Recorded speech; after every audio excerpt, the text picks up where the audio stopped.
and welcome to the 3rd annual MentHer Social Impact Summit. My name is Lehlabile Molele and I will be your host for the day. So make sure you get used to this pretty face. As you know, you can see me, but I can't see you. So please make yourself visible by following us on all of our social media platforms, on Instagram and on YouTube at MentHer_INT, and on LinkedIn and Facebook at MentHer Network. Make sure you make yourself visible. You can see me. Let me see you back. We are about to go into a jam-packed day. It's going to be so incredible. But before we go any further, let's take a little bit of a rewind, take a little bit of a step back, and check out the highlights from the summit from 2022. Let's go.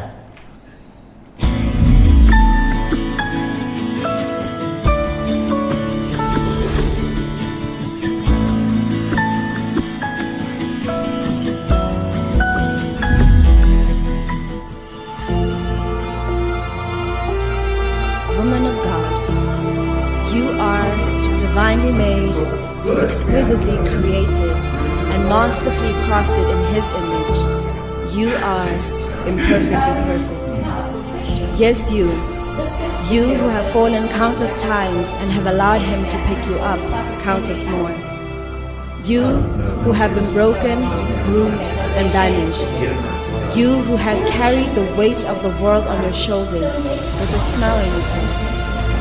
Before I formed you, I knew you. I have called you out of darkness into light. I'm doing a new thing in you, for I am the Lord, your God. I know you, you. I know you better than they do. I know you better than you know yourself. I know your darkness. I know your truth. I know your hopes. I know your fears. I know you in your lying down and in your standing up. I am there in your secret place. I've seen you cry, I've heard you mourn. I've seen you love, I've heard your prayers. I know your joy and your pain. I've carried you through storms and through your triumphs. I am the Lord your God. You can call me Abba Father. I'm the one who loves you, the one who heals you, the one who redeems you. I am your deliverer, your strength, your shelter. I am your advocate, your strong tower, your resting place. I am your mediator, your stronghold, your bread of life. I am your hope, your truth, your love. The eternal life, the refuge from the storm, the Lord who provides. I am your health, your peace, your wonderful counselor, the God of comfort, the I am that I am. To you, my daughter, who I have predestined since before time for the good works I created, I call you loved, I call you blessed, I call you redeemed. You are beautiful, you are righteous, you are forgiven, and to me, you are perfect, a pleasing fragrance, a woman of virtue, a woman of worth, a woman of significance. My daughter, in whom I am well pleased. Today, I invite you. I call you out of your shame and break off the shackles that keep you bound. I call you into my loving arms, into my eternal grace. Beloved, imagine hoping again. Imagine being in love, starting over, trusting again. Imagine rewriting your story. Charm is deceptive, beauty is fleeting, but a woman who fears the Lord is to be praised. Today we no longer imagine. Today we become mighty women of valor, prayer warriors, generals in God's army, bold, brave, and beautiful. Today we are and forevermore will be women of significance.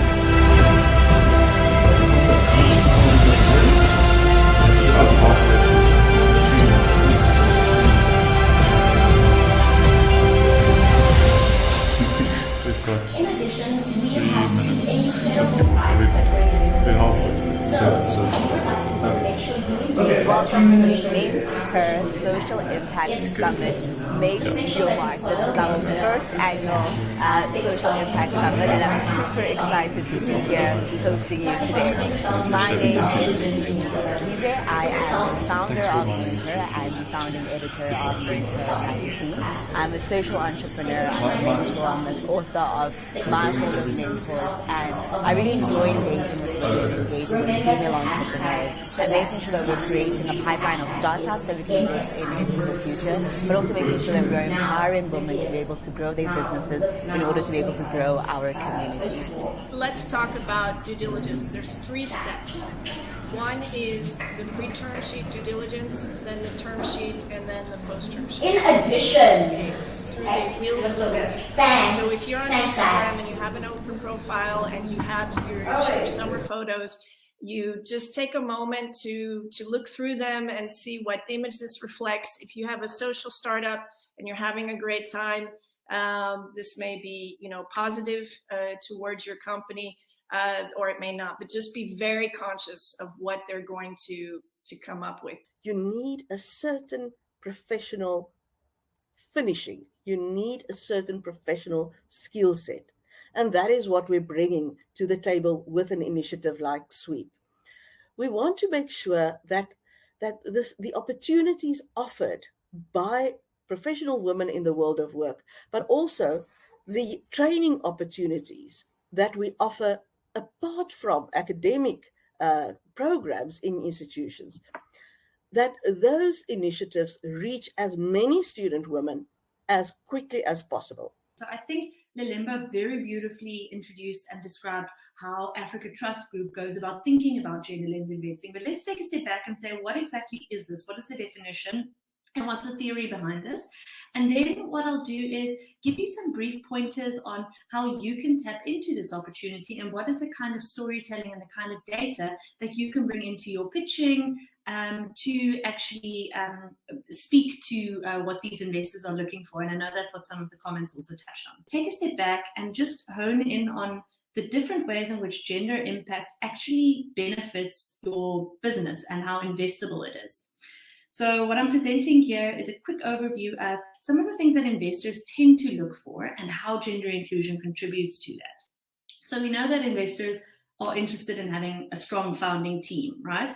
Well, the data shows, and again, Lehlabile touched on this, diverse teams tend to perform better. So when you present the data on your founding team, also highlight their diverse backgrounds and actually how that makes your business stronger.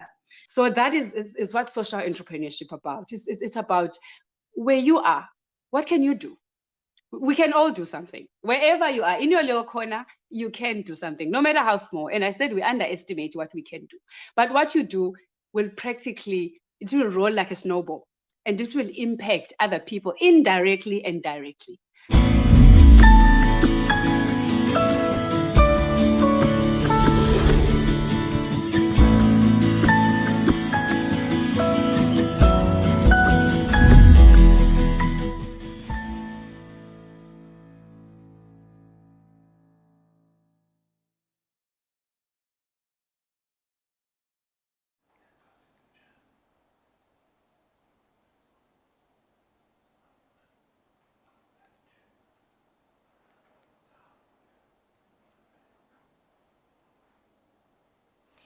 In addition, we are giving away 2 incredible prizes. So if you'd like to stand a chance to win, make sure you engage with us on our social media platforms. It is super easy. Just make sure that you're following MentHer on Instagram and take a behind the scenes selfie with yours truly. I'm gonna give you an opportunity in a little bit. I'm gonna smile for the camera and you can pull out your phone, take a selfie and make sure you hashtag MSIS23 so that we can find your entry.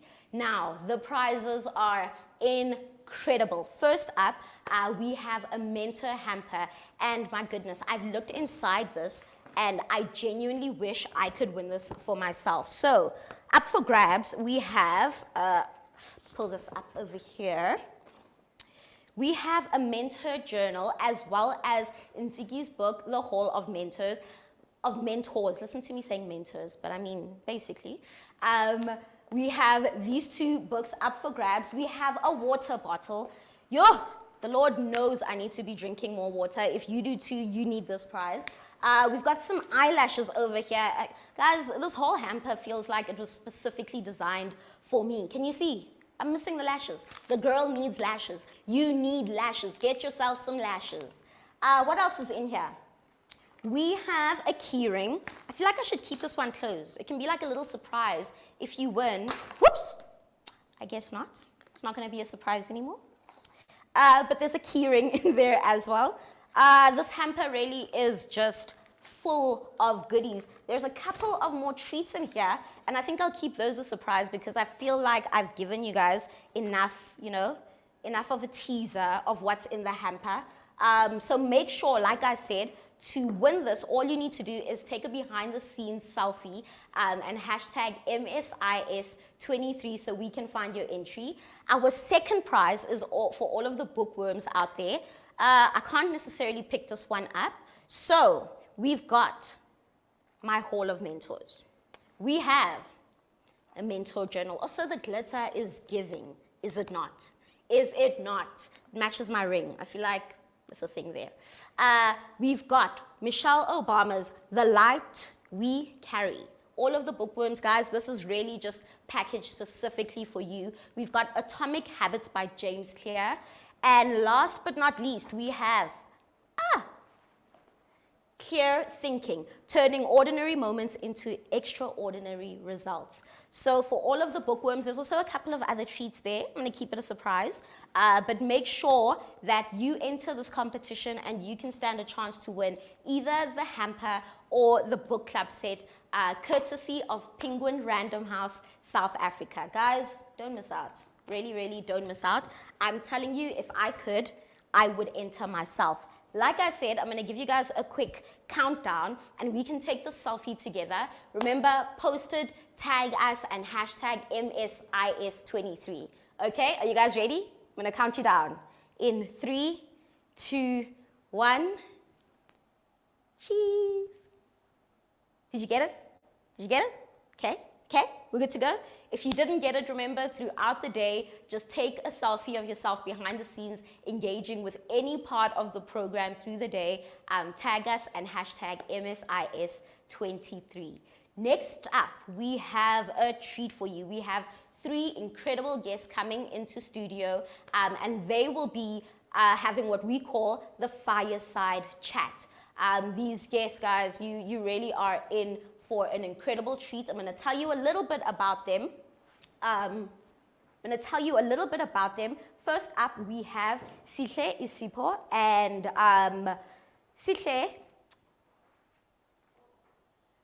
Sihle's creative endeavor began as a single story of Wanda and has since become a serialized storybook with international honors, Skipping Stones Honor Awards, Oregon. Sihle-isipho is the inspiring force behind the Ultimate Book Show, operating as the head of production of this pioneering documentary series that lifts the place of literature in society. In just 1 year, she has hosted the show in Cape Town and in Edinburgh International Book Festival and the Festival de Cannes, and will be presenting it in California at the Silicon Valley African Film Festival, or rather did present it in October of 2022. Next up, we have Kagiso. Kagiso.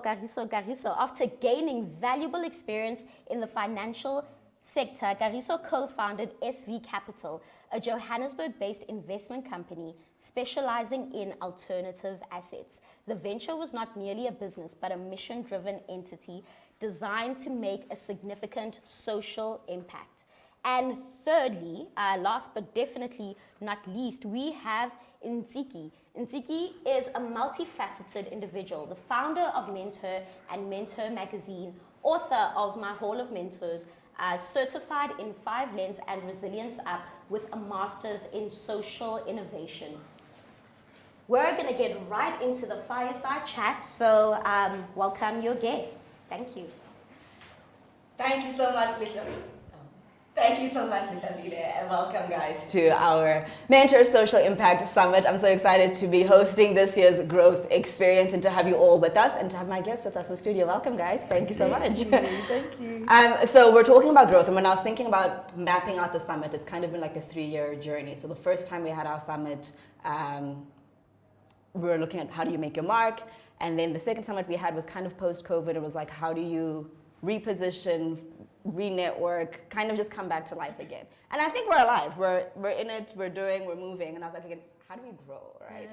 And so I was thinking about entrepreneurs and this network of people that I know, and I was like, who do I know that's just growing, you know, just thriving, doing the things? And I thought about the both of you, and I was like, you guys, you post about stuff that you do, maybe people know about your business, but I think people don't often see the inside experience of what it's actually like to be an entrepreneur.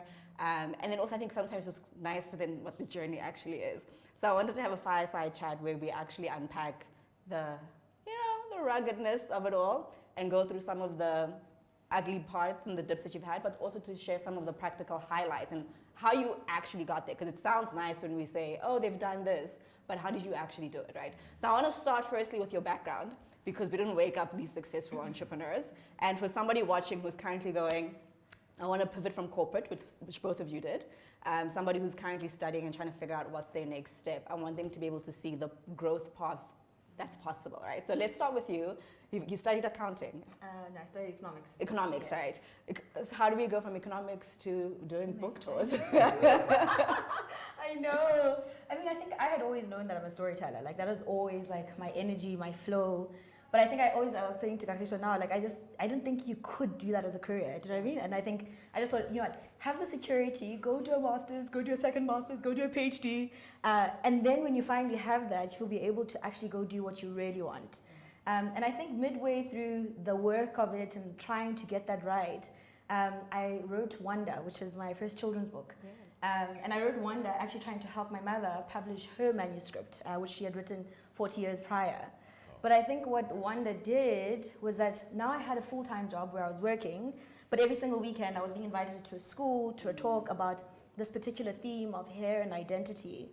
And I think I just started like just coming alive, like so earnestly alive doing that work, going back to work on a Monday. And I think in 2021, I was the ambassador for World Read Aloud Day, and the mission for that was to reach 3 million children through stories.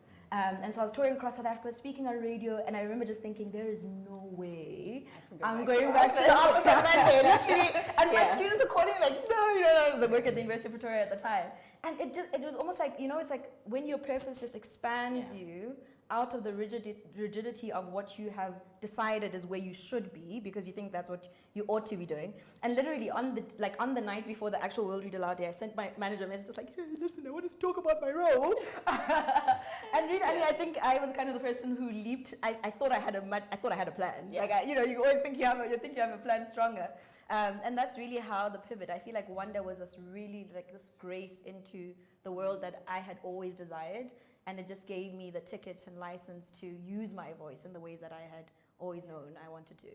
I love that. Did you, because you just sound like you leapt, you were like, this is fun, I want to do this forever. Was there a point of consideration where you were like, maybe if, or what if X happens? And was there like a degree of plan? Because I always say to people, have a runway. Yeah, like, yeah. You know, what was your, did you action step process it, or were you one of those people who just fearlessly went jumping into the dark?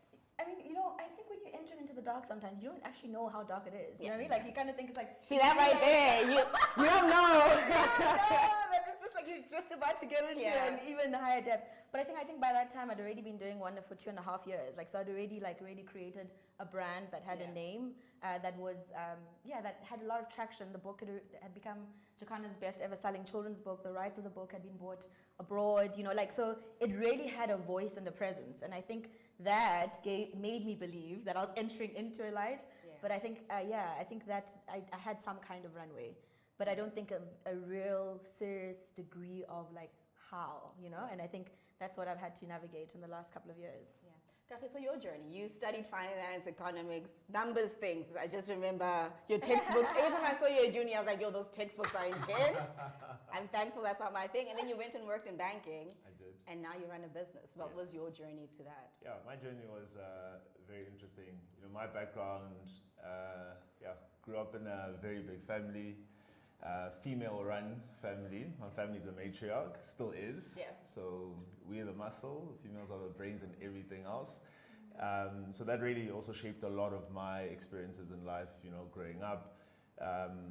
I actually never thought I'd go to university because I was a rugby player, played rugby since the age of 6, played for the Cats when I was 9 years old, which are the junior Lions, and then played for the Lions throughout throughout high school. And You're gonna be a pro athlete. That's what I thought. I was like, I'm going to be a pro athlete. That was a plan. But, you know, life has its own plans. You know, went to UJ to thinking I was going to be a rugby player. Got injured and then decided to focus on my finance degree, which is what you saw, those big textbooks. So I studied finance, then decided to go into banking, worked at Investec. That was my first job. And I loved it. But I knew that that part of my life, corporate, was almost like I was at an airport in transit. Sure. Like I was actually waiting. Such a good analogy. Yeah, like I was literally waiting for my next flight. But while I was waiting, I was taking in all the experiences, learning, you know, almost best practice. If I were to run a bank, if I were to run an investment company, what would it run like? Yeah. You know, what are the things I liked, what are the things I don't like? And, you know, I took a lot of what I liked from Investec, and a lot of it is implemented in my current business now, SV Capital, which I co-founded. Actually, my business partner and I met at Investec. And must be something in the water. maybe it is something in the water, who knows? But I think they hire people that are pretty much like-minded, you know, entrepreneurs.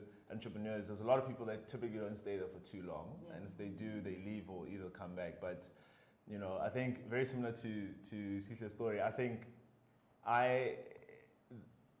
the day I made that decision that I'm leaving, I wasn't leaving because I hated my job or I hated the space.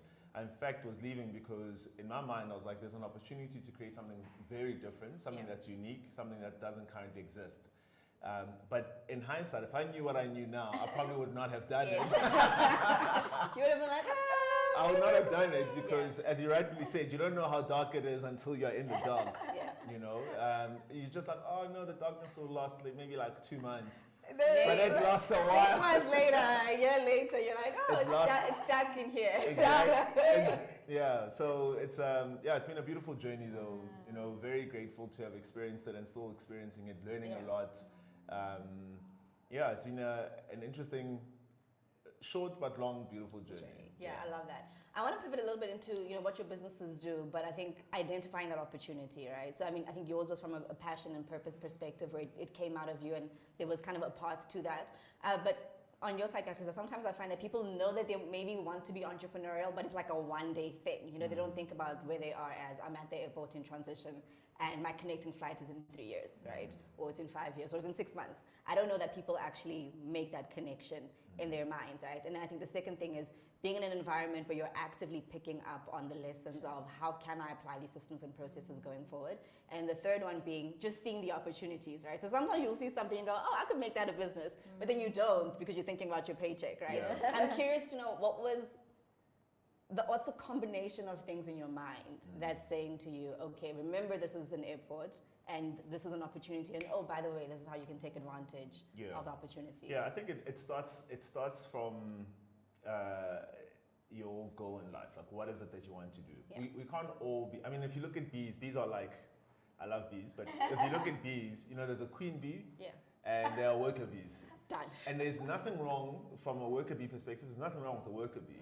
Everyone in the ecosystem has their function. So, you know, and we can't all run businesses because no one would be working in those businesses. It would be weird. We'd all have these great ideas, great businesses, and no people working in those businesses. So I think you need to determine from get-go, what is it that you want? Is my intention to actually one day run a business? And if that's your intention, then when you enter everything, you're experiencing it quite differently because you're experiencing it from a perspective of, okay, well, I could do this maybe better. But if you're entering from a perspective of, you know what, I want to work, I want security, I want a paycheck every single month, I will come and I'll do my bit and I will leave, that's also okay. You know, you then experience things slightly different. When you see something, an opportunity like that is not my problem, it's in the peripheral, it's not what I do, I focus only on this. You know, so I think from the beginning, immediately, the way you enter a situation will, you know, it's a mindset. If your mindset is, you know, directed in a certain way, then, you know, you'll pick up these opportunities. And yeah, that's how I experienced it. You know, and I entered the corporate world, Investec specifically. I knew, I was like, this is one of the best investment companies in the world, or if not on the African continent. You know, I want to take the lessons that, like, what makes them the best? Like, what's really good about it? Is it the people? Is it the coffee? Is it, you know, what is it exactly? Is it the management? It's just how they train you. And it's a whole combination of things. And I, took what applied to me and I left what didn't. Good coffee is necessary. We live on it as entrepreneurs. I do want to invite you, if you want to join our Fireside Chat, please do put your comments or your questions in the comment section, and I will put them to our panelists. So I want to talk about your businesses, right? And just the experience of growing your business. And I think in the context of, you know, getting people to understand that sometimes things take longer than you think, right? So, for example, with us, we've been running MentHer for 3 years now, and I remember when we started during hard lockdown, I was like, everyone's at home. We're gonna be, we're gonna be flying in 6 months, right? And yes, we had some good numbers, but I was like, oh, let's adjust a little bit, because the dynamics are different, and you also have to think about what your customer is able to do at a particular point in time. So for example, we launched, so one of the reasons why we had great success in the year that we launched was because everyone was at home. So there was a captive audience of people wanting to learn. And then secondly, people were being retrenched or not sure what was going to happen next, or people were wanting to pick up their side hustles. So there was almost a captive audience of current entrepreneurs or wanting to be entrepreneurs who needed the mentorship support and network. So we were able to get those numbers in the first year. But I think we then quickly also saw that mentorship is not really something that we in South Africa have a culture of paying for, right? So it's almost one of those, if we're learning, educating, giving, it's almost considered, if it's close to something that's support, government should be doing it, and therefore it should be free, right? So we had to quickly learn some lessons and then pivot and rethink how we do things in our business. So from your guys' perspective, I'd like to know, you know, what were some of those, like, oh, we're cruising now, and then you're like, oh, jokes. not that easy. Not that easy. I mean, it's so funny when you say people are like, because it's mentorship, therefore you should kind of almost like give. You can just imagine what that's like with children. Because then people are like, because it's for the kids. You know, it's like, it's for the kids, right? And I think it's like, it's been a very interesting like transition in and out, you know, to be able to really solidify and refine what is your particular offering. Like, what is the business aspect of this, and what's the impact part of it? And I think, I mean, and the two of them merge quite strongly, but I think just being able to really clarify that this is how we actually generate revenue from this work. I think I just want to remember what your question was, so I can... So just, so understanding those pivots, right? So firstly going, yes, it's for the children, but there's value in this, and therefore you should pay for it, right? And then just other hurdles that you kind of experienced in setting up your business and going what you thought it was versus what it actually played out as in the first couple of months. No, completely. I mean, I think what I've realized for me in the creative space especially is that you almost, it's like, it's hard to be one thing, if that makes sense. It's almost like it's a plethora of things that you offer that make you a valuable individual in that particular space. And I think what I've been able to learn in the last couple of years, one is work in television, work in theater, work in writing, and being able to almost like merge all those different worlds together and becoming that single composite valuable person that you become almost like indispensable in a sense in your own realm of work. And I think with the production of the Ultimate Book Show, what has really enabled that particular work for us is being able to understand the pre-production process of the work, the production process of the work, and the post-production of the work, and knowing where do you almost like tap the financial earn from each one of them. And I think with the kind of work that we do in film and theater, South Africa has incredible support from the National Film and Video Foundation, for instance, the National Arts Council, several kind of departments that can enable you to pre-produce your work, because nobody's actually paying you for being able to do that work. And then you have to figure out then the business of it, right? Like once you've now created a product that is sellable, for instance, like a TV show, where do you take it to, right? Like who's responding to, and I think the kind of networks, the partnerships become really important. Understanding the full ecosystem of the creative space, the business of it really becomes important in being able to actually lift the potential opportunity of the work that you're doing. So a simple thing like now we just recently launched a writing course for children, right? So one, we could offer it to the people that have always asked, hey, I really want to write a book. I mean, you get that question all the time. But when you put it out, people are not necessarily going to say, oh, I want to pay for writing a book. I just wanted you to give me advice. But we also know that government departments and several other organizations actually are interested in being able to invest in their own writers, Yes. right? And being able to then sell that as an offering to a much larger potential scope, such that you're not like constantly trying to like get a sign up from one person versus being able to go to DESREC, Department of Sports, Arts and Culture, or Eastern Cape Provincial Arts Cultural Council. And I think being able to know what are the systems, who's doing what work in these different arms, and how do you take the service that you have and basically be able to plug it in so that you can be able to generate impact and value from across the board in terms of earnings and being able to teach the work as well.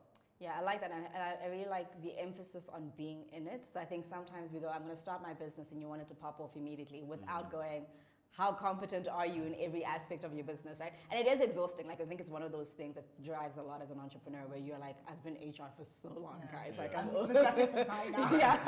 I'm the finance manager. I'm everything, and I'm tired, right? I saw Kagiso the other day, and he was bringing factory items because he's in the factory doing other things. You know, he's in the business. Yeah. But I think we want to quickly hire and find a team, and yes, that's great because it does elevate the pressure.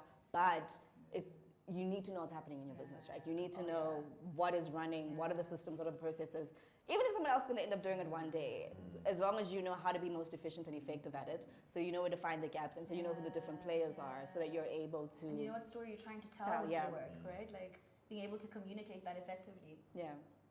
Because I know you run SV Capital, but I want to go back to the first company you started in uni to SV Capital now, and just kind of that growth trajectory for you.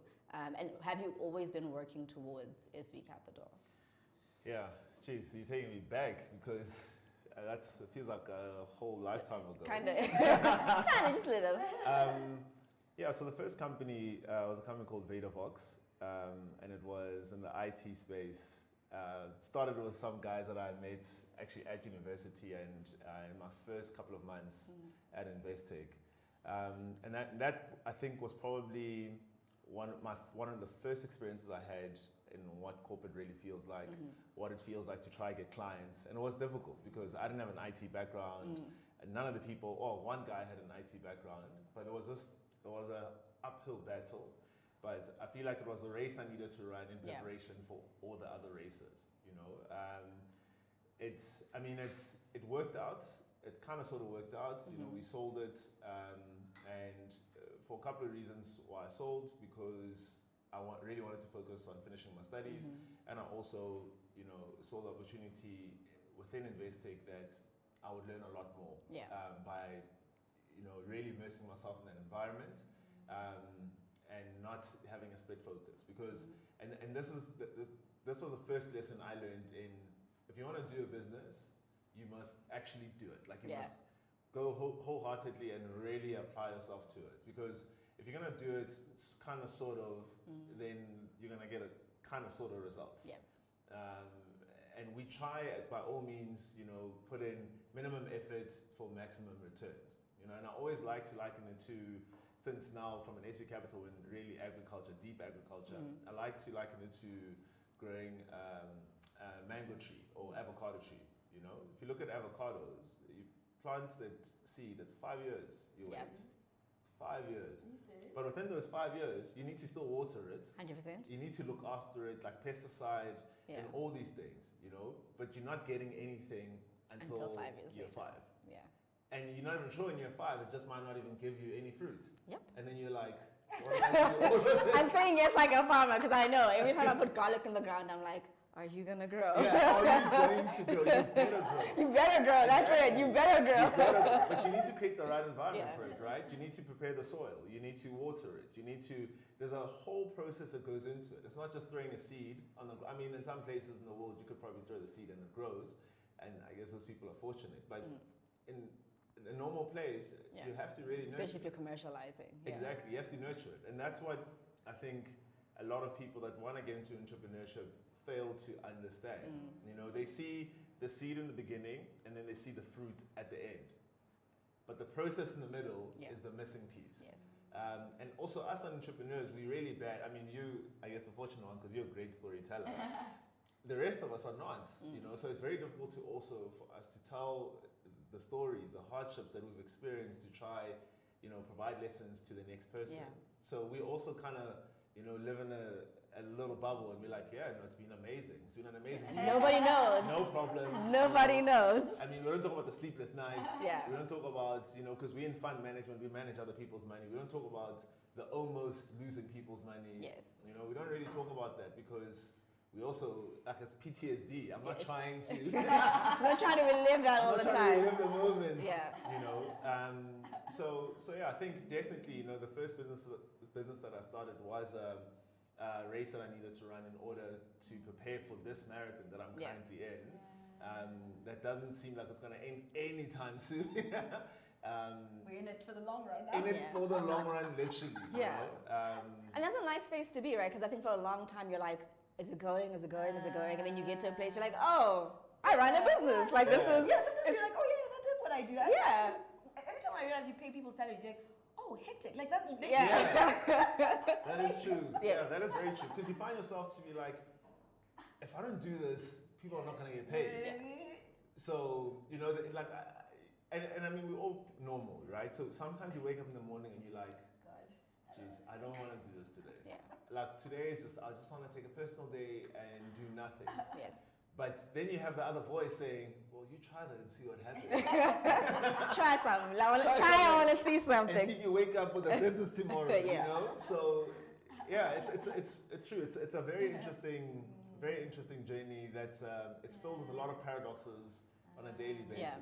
And not to run you through your PTSD, but from the both of you, I'm interested to know what have been some of your growing pains and how have you moved past those hurdles? Ladies first. No, ladies first. I mean, there's so many. I kind of feel like it feels like almost like a constant, not like a constant life of risk. I mean, that would be excessive. But I think. But true. But true. But true. Because I think, and it's funny when you were speaking, I was just thinking about how, for most of us, I don't think your current business is your first business. It's almost like you've kind of carried this very entrepreneurial mindset all of your life in a way, right? Like it's like there's a kind of audacity and belief that you carry into every single endeavor that you enter into. And so I think with most even of the work, even today, I find like it's almost like you throw the net forward and then you're like trying to get to the point where you can kind of figure out how to catch it. And I think for me, some of the really hard moments have been, like the work is done, but clients haven't paid, right? Like partners haven't paid. Why is my clients sometimes? With production, you have like sometimes you can have up to 25 people all at once that have this really intense high salary because it's for that one, like they have a rate. Just the production we're done. Yeah. And so I mean, I think I just remember last year we just finished filming the first Wanda pilot episode. We'd done a whole festival like where we were doing this thing. And I had probably about 25 people that I needed to pay, but the partner had not paid. And it's like the day before salaries. And I'm just sitting there like, I can't call all these people and say, listen, I'm going to need, and those moments where you literally like, it's on you. You don't have anybody else apart from yourself as that final decision maker around how do you resolve those kinds of moments, especially because you know the realities of the people that are doing work for you as well. So I think the solenness of the journey, like it's the solenness. You don't, and I think it's maybe it's better if you're married, it's better. Maybe he'll share. Yeah. Like you have somebody else to rely on. But it's kind of just you are thinking you are solving for X consistently by yourself. And I think that can be really distressful, if that makes sense. But I think most of the time because of the kind of belief you have, like that, that's really what it's like. It's gonna be fine. How? I don't know, but it will be eventually. Just on that point, I just want to talk about maybe the psychological aspect of it, of balancing great production. We're seeing the highlights on Instagram, we're seeing the work, but you're going home going, I need to pay salaries, right? So that juxtaposition of the world is going, wow, Sihle's doing so well with Wanda, and she's at Khan, and she's doing this, and you're like, forget that. I need to pay salaries, right? How are you practically balancing that in your mind, or like reconciling yourself in how you're perceived as an entrepreneur and the success that people think you have, which you do, and the reality of, yes, like I actually have real things to take off. My mom always says, no one will ever borrow me money because they see my child on TV. So they're like, whoa, forget about me. Like, I'll never have a... And so I think there's two things. I think there's something about what social media does in terms of like the aspirational aspect of what this work is, right? Like, and I think sometimes that matters in terms of the actual belief in the work itself. So when you show MentHer and it's people are like, oh wow, that's a thing I want to be a part of. That actually is part of your business, if that makes sense. Like, so I don't think you need to be telling everybody actually what's going on with your business. I don't think that that's necessarily their reality or their work or their, you know. And I think apart from where it's like actually constructively building other people in terms of your own experience, then sometimes they're not the people that I should be telling about that to begin with, right? Like, and I think having those support systems in your own life, be it therapy, be it a career coach, be it life, you know, like some kind of coaching around the business of the work that you're doing, that's really where you get the necessary energy to continue the work until it thrives. Absolutely. I remember when we, literally year one, and people were sending emails for university scholarships. I said, I don't know who y'all, I don't know who you think I am, but I'm just trying to make enough money to buy banners, like, you know. But yeah, that's such a true point. Your experience from some of the growing pains and how you guys have gotten past that. Yeah, I don't even know where to begin. I'm not trying to scare the people watching. But you know, my experience has been an interesting one. So firstly, with SV Capital, I have a business partner, Wanda, and she's been amazing. I think, you know, running a business with someone else helps you, like you're not the only person carrying the burden. There's someone else also sharing in the burden. So a lot of the experiences, a lot of the you know, the tough moments, you know, at least I had someone to talk through that. Obviously, you know, I've had an amazing supportive family throughout the whole process. You know, like I'll share, you know, a small story. So, you know, SV Capital, we manage people's money. We give people the ability to invest in physical assets like cattle. So you can actually invest in a physical cow. So we had started off the business in the first year. We partnered with a farmer in Portugal, and things were going really good, you know. And farmers being farmers, you know, did his thing, and we were holding a farm day, and we invite all our clients to come to the farm. So all the clients come to the farm. So we're expecting there'll be cattle. Like, there were like literally a handful of cattle. And that's a great question. That's a question I also had. Where's the cattle? Yeah, so we arrived, and we told the farmer, look, we're going to be hosting a farm day on this day. We all agree, no problem. Obviously, the clients are coming to see their cows. So we all rock up there, and we're like, bro, there's 10 cows here. Where are they? We're like, maybe, are they drinking water? Are they somewhere? And he's like, no. We actually sold the cows a couple of days ago. I was like, what do you mean? You can't sell my So anyway, the cows are ready to be sold, and there was just a miscommunication from a process perspective. Cattle then got sold, and the farm there was a flop because clients are like, why are there 10 cattle? Like, what is this like a petting zoo? Is this a joke? It's a scheme. Yeah, it's just like a scam. So it was a horrible experience. And we had to try sort of make it work. And, you know, it was a massive learning curve for us because the perception became slightly different in the market to be like, they're actually a joke.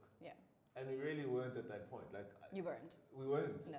So, you know, and that was one of the things that really caused us some issues, but also on the product as well, right? Because you guys were doing something pretty innovative, where people are quite used to investing money in an exchange or whatever it is, and you're going, here's livestock, and you can own a portion of this livestock and make money back. And people are going, I'm not sure about that. And then on top of that, it's like, oh, you got 10 cows. Exactly. You know, exactly. And you know, I mean, with this farmer, we ended up having really major issues, you know. And that was a lesson that I learned, that you might build a really great business, but if the supporting players or supporting businesses are not on the same page, it could really destroy what you've worked hard for. So it's always important to align with the businesses that are around your business, you know, because they're all important, you know, like as much as it's like going to the shops to buy bread. You know, if you walk into a very clean shop, your perception is very different. Even though that shop specifically doesn't manufacture the bread and it's Albany bread, Albany manufactures it, but still the perception of Albany's bread sitting on that shelf is still tied to what that shop looks like. So it's almost, that's really how you need to think. To be like, well, if my brand is sitting here, it needs to look good. You know, everything needs to be aligned to what my brand is. You know, and that we had to learn the hard way. I mean, Ayanda and I, in fact, what's ended up happening is we've been forced to start all the supporting companies. So For we your started own with company, one company, yes. and now we have 6 of them. Yeah. Because we're like, well, we need a supporting company for this. No one does it properly. We're going to start the company. Yeah. And we end up taking, you know, and that was also another lesson. You know, when you spread yourself too thin, you literally, it becomes a problem. You know, so that's one of the lessons that we learned, to say, you know, S3 Capital is our focus, but in order for it to work, we need all these other supporting businesses. But if we spread ourselves too thin and run all these supporting businesses, the main business then struggles. Yeah. And how do you make that decision? I think that's quite valuable, right?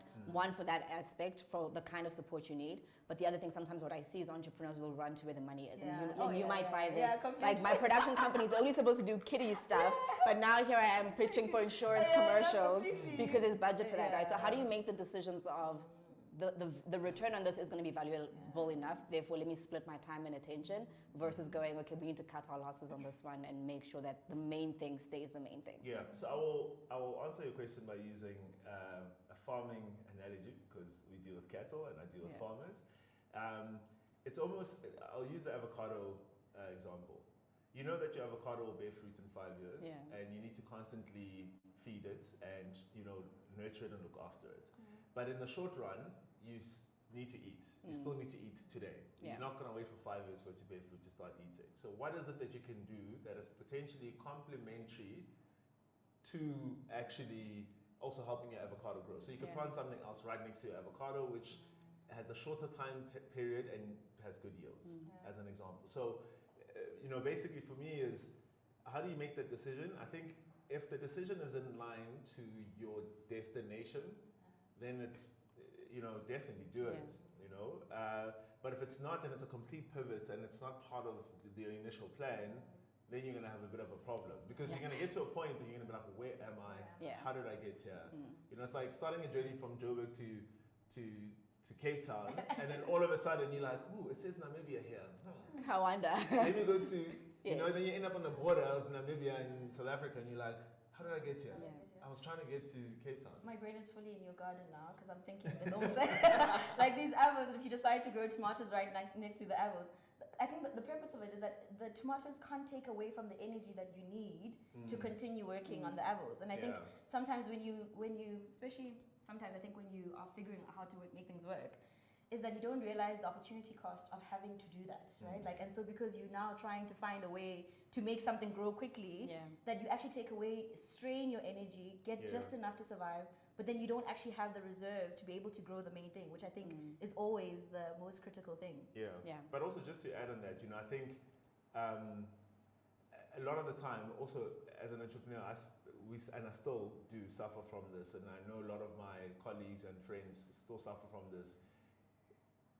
We do something, you get paid, and you're like, okay, great. Let's say you get paid 100 Rand, and you basically blow the whole 100 Rand.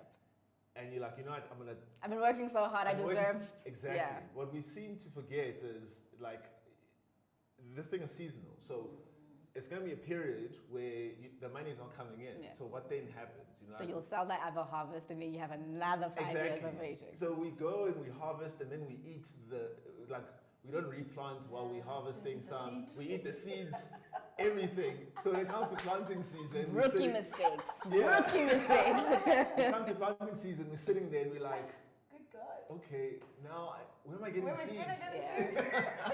You know, so it's always, we always need to keep something, like always. Yeah, and I want to pivot that into how you manage yourself as individuals, right? So yes, you're a co-founder, you're a CEO, but you're a person, right? And how you show up is ultimately what allows the business to thrive, right? So exactly that mindset around how are you portioning up your money, not just to go back into the business, but for yourself as well, and for your own personal growth and development. Like, how are you finding the skills that you don't have, right? Because you don't know how to do something until the problem's on the table, and you're like, I need to make a poster, and then now you're learning how to be a graphic designer, or you're doing PR all of a sudden. You're like, guys, I studied numbers, but now I have to manage, you know, perceptions and stuff like that.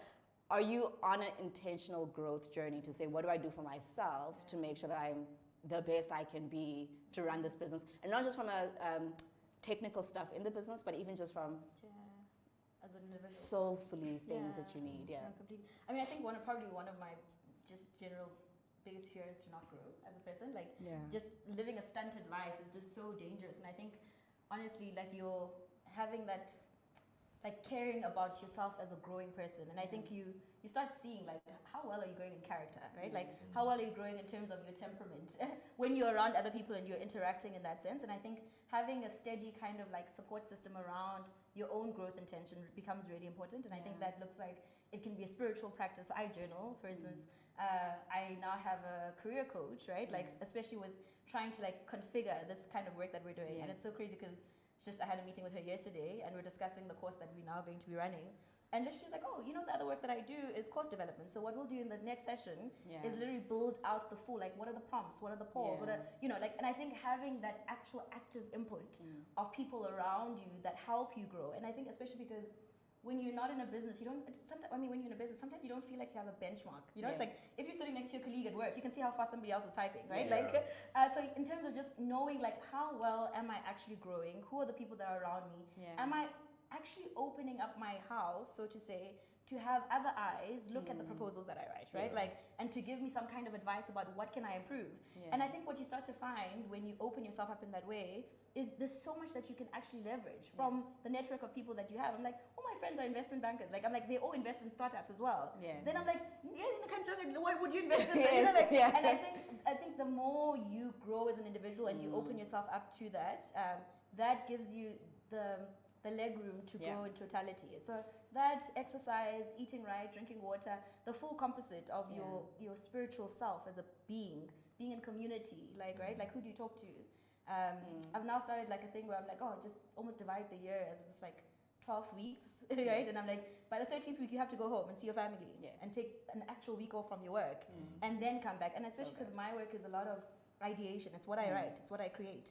And if you're burnt out, you can't create. You can't write stories. You can't pitch, like, films or anything. And so I think being able to know yourself, know your life, know the routine of your life. I mean, you've lived long enough to know how life, the cycles of life, and setting yourself up to win in that way really counts. Your practice? Yeah, so I will quote Nas. Come on. You know, I think Nas always says health and wealth are one of the two highest drivers for any human's existence. We all want to be wealthy or well off in whatever shape or form, and we all want to be healthy, live long enough to enjoy it. For me, you know, the way I deal from a life perspective, I exercise. Exercise is how I process either good information or bad information. You know, I go for long runs. That helps me think. Because I think in the space that, you know, we are in as entrepreneurs, there's so much noise. Like, you go to work and everyone needs something from you. Either you're giving, they take, like, giving or taking. It's very seldom that you have time alone to be by yourself to really process. I mean, like, you journal, which is great. I'm not a great writer, so I wouldn't journal. Today I read. So yeah, for me, that's one of the times that I deliberately do it super early in the morning, like at 4 a.m. Because then it's quiet. Not like some birds are awake. The holly does. Others not really. Do they even sleep, those ones? I don't even know. Those ones. Those ones. Pterodactyls. But you know, where I can in fact hear myself breathe. Hear my feet hitting the ground, and that recharges me. That almost reminds me that you're alive. You are here. And that's like the basis of just for me to deal with anything. You know, I could be going through the most horrible, like, season, but still, the fact that I'm able to still do that, which is free, doesn't cost me anything, you know, is mostly how I deal with it. And I think I've got a really great support structure. My wife, my daughter, even though she's 14 months, she's a great support structure. She's a good motivator. She is. And the one thing I've learned from her is consistency. She's just like, I mean, she doesn't really talk, but she's consistent. She's like, I'm gonna wake up at the same time every day. Right. I want my routine to be the same. Yeah. Don't change it. Yeah. Just because you're not feeling well today is not my problem. Yeah. So, you know, I'm gonna cry at the same time. I'm gonna cry at the same time, I'm gonna cry for the same things. Yes. I'm gonna want you to read me the same book. Yes. You know, so the consistency, you know, that having a really good base to go home to, for me, has helped me a lot. It's helped me ground me, because then I know when it's all said and done, I'm going home to these people. Yeah. And, you know, and I'm not gonna take my work problems, because when you look at it in the greater scheme of things, really, the issues that we face on a day-to-day basis are really insignificant. Yeah. In the greater scheme of things. I mean, Really great point. if you're in good health, you know, that's all we can really always hope for. Yeah. So it's always, for me, putting things in perspective. Like, how bad is it? Yeah. Like, my brother will always say, are you going to die? Yeah. No. Therefore. And he's like, your problems are small. Yeah. Yeah, and that's a good perspective to have, right? Because when you're in it, and I specifically think about people when you have like funding crisis and you need to pay people, and it feels insurmountable, and it feels like the end, and it's like, no, you're not gonna die. It's actually okay. Yeah. We've come to the end of our panel, and I just want to wrap up by talking about funding, right? Because I think people always think about that when you talk growing, and I think what I've gathered from our conversation is that there's so much that you can do that is just your own input, your own network, your own energy, and all of that. But practically speaking, I mean, you spoke earlier on about the different government institutions that exist to support programs. But I'm interested, you know, how much effort does that take? You know, and I think we spoke about this the other day, the difference between taking the time to apply for grant funding and all of those things versus applying or pitching to investors, right? And where have you gone? Have you guys been able to find investment? Can you just speak a little bit to your funding journey or experience? Yeah. So I mean, I think what really has catapulted my own growth journey has been being in partnership with people who have long been in the journey already. And so a simple thing like with the Full Ultimate Book Show, we're funded by the Department of Sports, Arts and Culture to be able to do that. And that allows you to have a full capital base that is a grant, a capital, to create work that you can then sell, right? And that basically almost like becomes an investment into you, into your business, into your own work, and it gives you the portfolio of evidence of work that you've been able to create. And I think when you can't circumvent like the process of having to do that work, of having to do the applications. I mean, yesterday I was literally like, I went to the gym in the morning. Actually, when I have to do admin, I go to the gym in the morning. I left at 6, having not gymmed because I had to submit an application yesterday, right? Like, but I think there's different ways as you grow in your business, being able to then figure out, and you become better at it. That's one.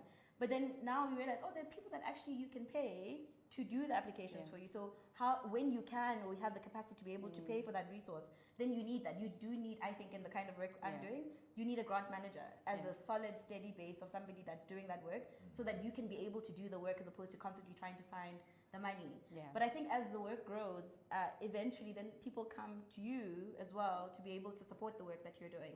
So I think it's a constant push and pull around that, and I think but there is support. I think there is support existing, but I think it's learning how to get the support and actually asking for help from the people that know how to get the support. And you can't do that if you're not in your business. Yeah, and I think just to piggyback off that, we are still learning on how to raise money. Yeah. To be honest with you, you know, we, myself and Ayanda in SV Capital have applied for funding a couple of times. We've never ever received funding ever. From either government or never ever, not once. I'm like, no. No.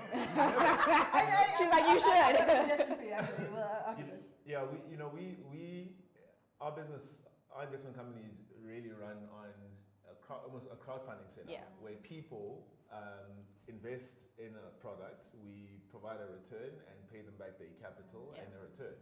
And that's how we've built our funding structure to say, you know what. And it's funny, when you start a business, there's so many naysayers, right? People are just like, no, it's not going to work.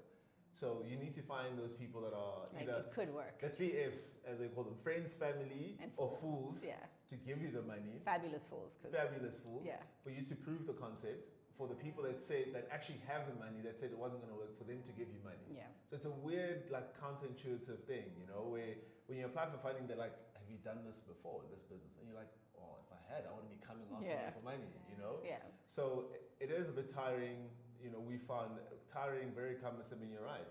If your business really relies on that type of setup, it's important to have someone that does that. Because if you don't, it takes away from your day-to-day. Yeah, of actually making sure the business Exactly. works. Yeah. Because instead of now looking after clients, you basically trying to find money. Yeah. Then when the money comes, you have no clients because you haven't been nurturing those relationships. So yeah, funding is a tricky one. I think each business, you need to find what works for you from a funding perspective. Yeah. But I would always say that the people to raise from are friends, family, and fabulous fools. Those are the best people to raise from because the requirements are slightly less.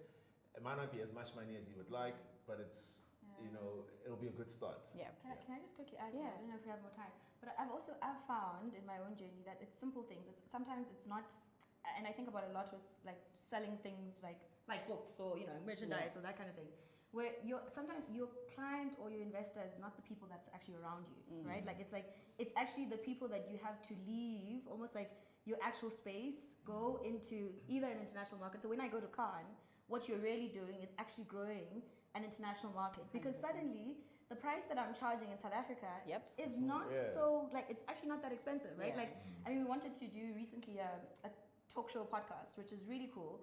And I messaged somebody that I'd met at Cannes, and I was just saying, hey, listen, we're actually just looking to just do the base pilot of this thing.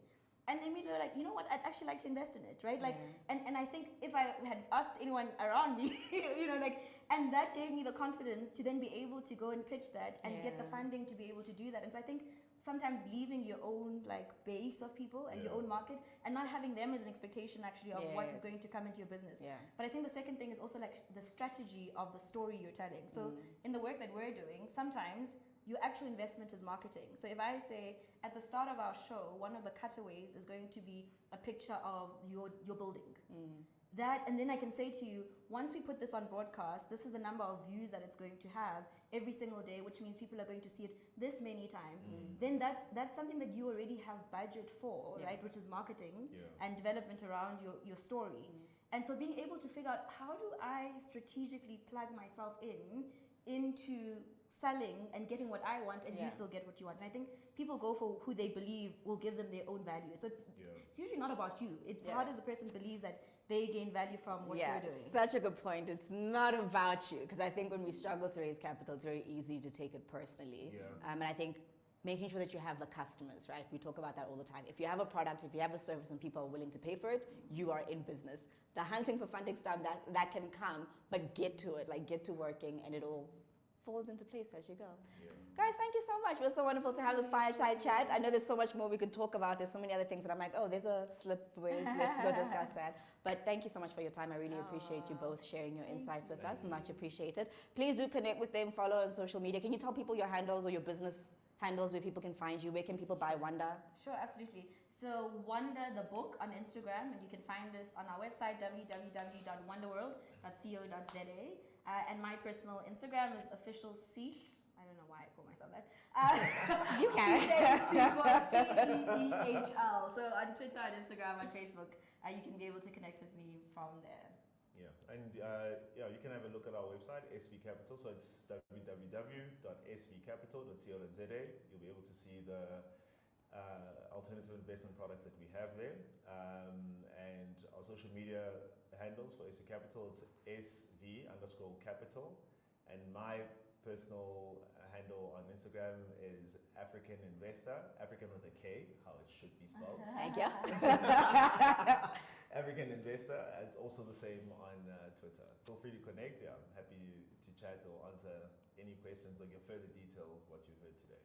Awesome. Kagiso, Sihle, thank you so much. You guys are absolutely fabulous, and I wish you all the best in continuing to grow and create impact, see great results, and be the amazing people that you are. From myself, thank you so much. That wraps our panel. And I just want to say to you, we are talking about pivoting, and I'll share that with you a little bit. And MentHer is working on a project called Funderflow, where you will have the opportunity to pitch your business. So here's a little bit on Funderflow.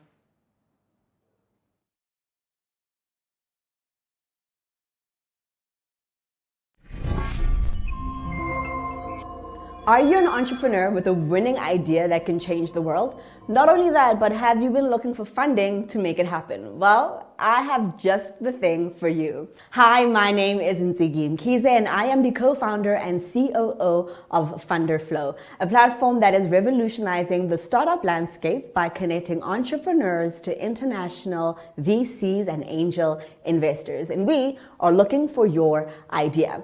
I want to invite you to head over to our website, www.funderflow.com, sign up, fill out your information so that you can have a pitch deck. How this works is you'll go in, complete your information, and our platform will design a pitch deck for you. Not only that, you'll also have instructions on how to record a video pitch deck. So at the end of this process, you'll have a pitch deck to present and a video elevator that investors can look at.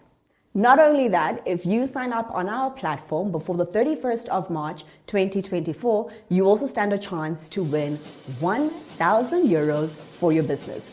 Simple as that. Sign up, complete your information, and stand a chance to win. Join us as we unleash Africa's potential by connecting innovative ideas and entrepreneurs to international angel investors and venture capital.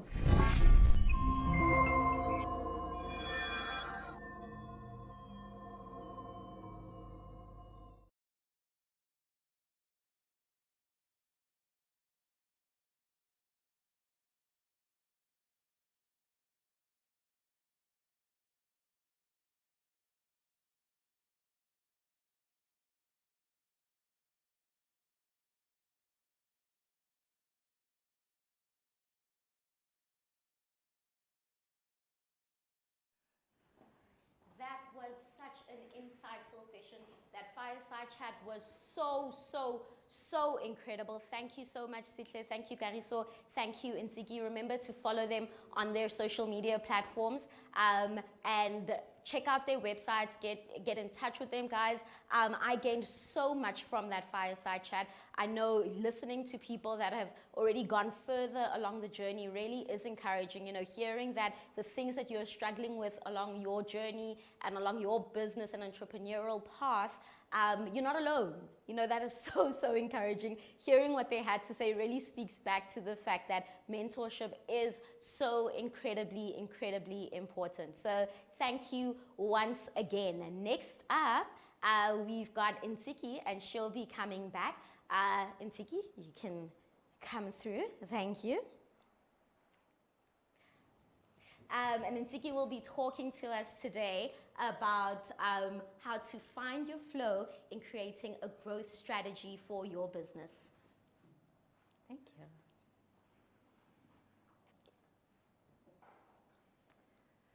Right, so we have 4 growth streams for today, and I'm really looking forward to helping you grow in this process. So I'm going to be sharing the first growth stream, which is around finding your flow and also how do you grow in your business. And I've kind of structured this in 2 parts where I want to share a bit of our journey as MentHer and some of our experiences, and then also share some tips for you to utilize. So MentHer, firstly, we are a global mentorship network supporting female social entrepreneurs. And specifically when we started, that was the focus, to go, it has to be women across the African continent, it has to be focused in the social impact space, and it has to be women who are in the seed stage, right? And that is important because we know that when we look at the pipeline of businesses that are being supported, not a lot of those are female. And what we also know is that when we're looking at the third sector or a lot of non-profits, a lot of those are run by businesses. And for us, it was to go, surely there's a way to create sustainable businesses that solve social problems in a way that creates impact and scale. And so through the work that we do, we aim to inspire, to connect, and to empower by supporting you to get access to mentors, to find peer mentors, but also to access the resources that you need for your business. And we've had this summit, our MentHer Social Impact Summit, and this is the 3rd one that we've had. We have our MentHer Social Impact Founders List, which celebrates female founders doing incredible work. We have our MentHer magazine, and we do lots of stuff on social media. And our theory of change is that, you know, if you have the right mentors, you can then access networks and markets through those individuals and ultimately have access to funding. And those are the 4 key pillars of what we aim to do. When we started out as MentHer with our first Social Impact Summit, the focus was to help you make your mark, right? To go, we knew so many people that were doing incredible work, and we're like, how do we highlight this incredible work that is happening? And so we had our first summit, and that was completely virtual, was still during kind of those lockdown days when we weren't sure what was happening. And we had a couple of people attend that online and in person. But for us, that was a show of the kind of impact that can be created when you bring the right kinds of minds into the room. You know, so we had about, I think 50 people attend that online. We had about 2,000 views on that afterwards. And we had speakers from different countries as well join us. So it was a really great space to be. So even though we had few speakers, the content and the focus of that content was much needed for the time and place where the entrepreneurs that we work with were in. Thereafter, we had our hybrid summit, and that was our 2022 MentHer Social Impact Summit, which was focused on creating opportunities where entrepreneurs could network with one another, but also to rethink their ideas and rethink their focus and how they engage in the space. And our hybrid summit, fantastic that we could have lots of people in the room together. So we had about 50 people attend in person. And then post that, we had about 10,000 views on our content across social media, right? So those are things we've been able to do in that space. Looking generally at our summit stats, we've had people join us, you know, in the beauty space, in infrastructure, in property, in agriculture.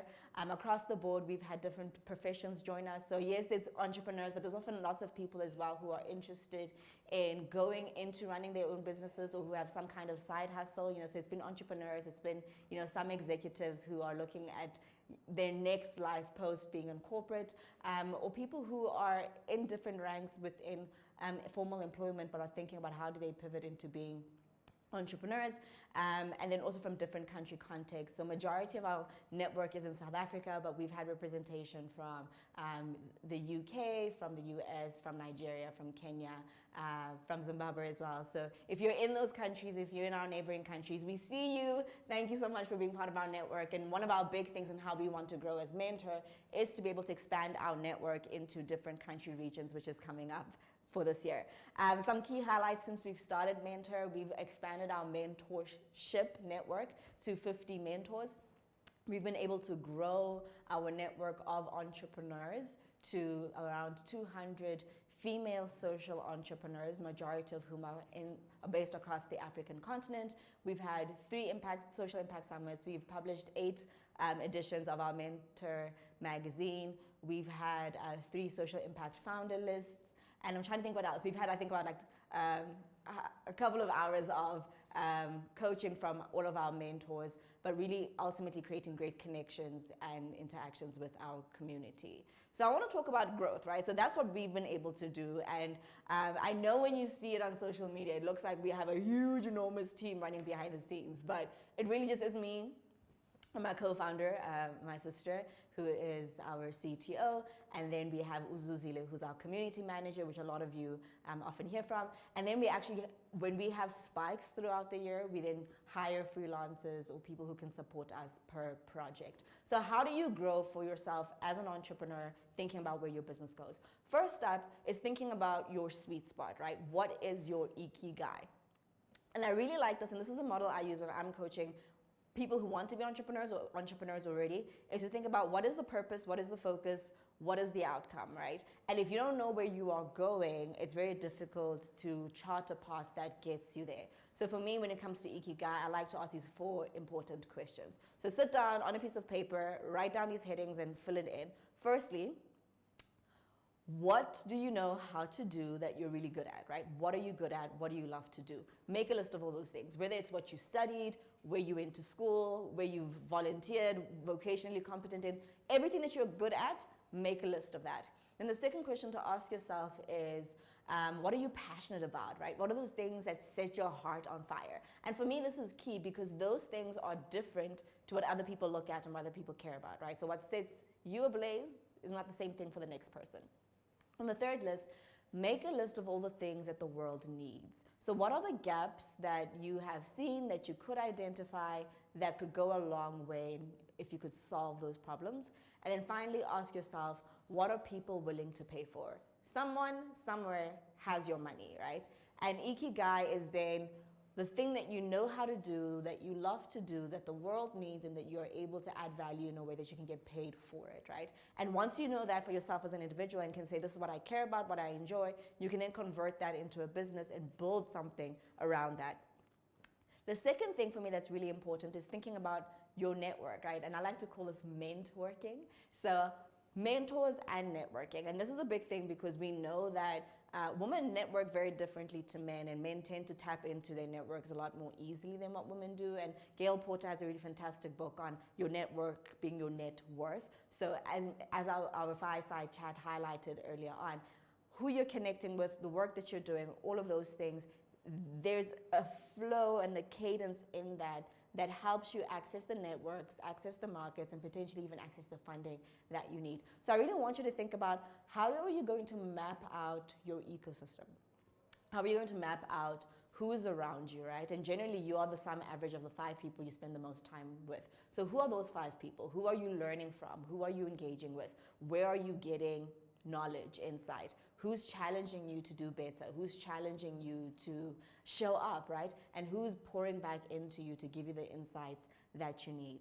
And more so than that is to also think about, where can you find your mentors? So in your industry, you can message people on social media, on LinkedIn, wherever it is. You can go to meetings, you can go to networking events, but put yourself in the spaces where you can meet and connect with people who are like-minded in the same space, who have access to maybe spaces that you don't, that can support you with the insights that you need. So look at your own network, so your family and friends, who they are, where they work, who they have access to. Look at your industry network, so who are the key players in your industry, the companies, the people. Ask Google top whatever list of your industry, and those names will come up, and you can connect with those individuals on social media and request a virtual coffee just to pick their brain and develop your relationships from there. And what I have found on the journey is it's very important to vocalize, right? So sometimes I think we keep things to ourselves because we're like, oh, I don't really want anybody to know. But what you're actually missing is the fact that if people don't know what you're doing or what you're working on, you're then missing the opportunity for people to then be able to support you in some way or form. So think about, how do you create this ecosystem of value add for yourself and the next person? And then that's the next thing, creating value add. So when you're working on your business, it's very easy to get tunnel vision focused on what you're doing and kind of miss up here, right? Kind of miss the moments for connection and seeing what people are doing. So if we think about the way that we're connecting, there's 4 key things to look at, creating those meaningful relationships and connections, right? So firstly, having empathy, right? Kagiso said on the panel, we were talking about the fact that a lot of being an entrepreneur is a solo journey, right? So if you imagine somebody that hasn't had anybody ask them, hey, how are things actually going? How are you actually doing? That actually goes a long way, right? So having empathy is really helpful. Having curiosity, so being curious, showing interest in what people are doing are ways to add value. And I often find that when you're engaging with people like to talk to people who are interested in adding insights or sharing insights. So for example, if I meet you at a networking event and you tell me what you do, I might not know who to connect you with, but I can tell you sources. I can say to you, hey, have you read this book? Have you seen this article? Have you heard this podcast? Have you whatever it is, right? So people who add value via information. Then the other group of people that you have are people who add value through networks. So they might not tell you the podcasts and things to read, but if you're curious enough, if you know what the people in your network are doing, so the people that you're wanting to connect with, you can then say to them, hey, you should also talk to so-and-so, so-and-so, so-and-so. And when you make those introductions, that adds value. Then the other thing that you want to think about is just giving feedback. You know, being an entrepreneur, a solo journey, it is hard. And sometimes you actually don't know what you're doing and how it's coming across. So you being able to go to somebody and give them feedback and say, hey, this happened with us this week actually. We posted a competition for the summit and had somehow tagged the wrong account. It was supposed to be a hashtag instead of an @ and someone sent us a message to say, hey, you tagged the wrong account. Silly mistake, but thank you so much for the feedback, right? So becoming that person in other people's networks that gives them feedback on the product, on the service, how it looks, how it can be presented, all of those things go a long way in supporting and adding value. So then the last thing I want to talk about is thinking about your processes and your systems, right? So what kind of processes and systems do you have in place? So for us here at MentHer, we use Growth Wheel. And if you sign up to join our community, you will also get a free assessment within Growth Wheel. So you get a Growth Wheel profile. And the nice thing with Growth Wheel is that it has 20 dimensions or segments that it looks at within your business. So it literally can give you a 360 assessment of your business. And the reason why this is important is because where you start makes a difference. So sometimes you can't fix what you don't know is wrong in your business. You can't address gaps that you don't know exist. You can't address challenges that are blind spots for you. So this works really well in firstly identifying where are you stuck, right? So asking the right questions. And once you've done that, then the next thing is to go, where do I move to next, right? So now that I know where I'm stuck, what can I implement? And the nice thing with Growth Wheel is that each segment then gives you tools on how to build out what you can implement. So if you're able to focus on that and are able to look at, I need to implement processes, or I just need to tighten up on this particular element, you then have core focused areas that allow you to then find the right mentors or business advisors to support you in those areas, to get the right kind of coaching, and then to start building in those areas. But what I specifically like as well about this is that you have a snapshot that allows you to see, where am I stuck? Where do I need to go? How am I going to go there? And you can start creating action step processes to help you work through your business and focus on where it is that you need to go. So those are some of the tools that I have. That is what I do. I hope that that is helpful to you. And I just want to check before I wrap up, I just want to see if there are any questions from people that are joined on the live stream. And then something else that I would like to add that is part of that as well is to really think through where it is that you want to go. So if you can have a true north position, and I call this moments of honesty, where stuff is happening, you're running around, but come back and go, okay, where am I? Am I on track? How do I adjust? And then you do the little bit of work that you need to do, and then you come back and look at it. I'm not seeing any questions, so that's great. And I do want to invite you to pop us a mail, and you'll get a free copy of our MentHer magazine. All of the previous editions are available on our website, so you can head over to www.menther.co.za, or you can send us an email at magazine@menther.co.za and get access to that. Otherwise, I'll be back later to tell you guys about who's on the top social impact founders list and to share with you some other cool things that are happening inside MentHer that you guys can look forward to. And that is it on our growth stream.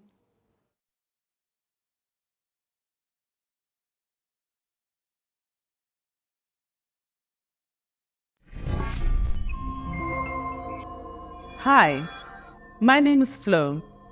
I am the founder of Easy Chicken Club. In South Africa, the poultry industry is worth over 60 billion rands. It is the single largest contributor to the agricultural GDP of the country. Unfortunately, only 7% of the market is accounted to small-scale and subsistence producers. Also, in 2022 alone, we imported over 10 billion rands worth of chicken into the country.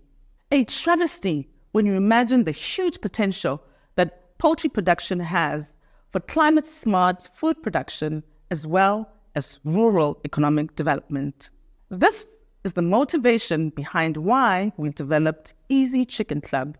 Easy Chicken Club is a distributed network of modular poultry abattoirs and a digital platform for small-scale broiler producers.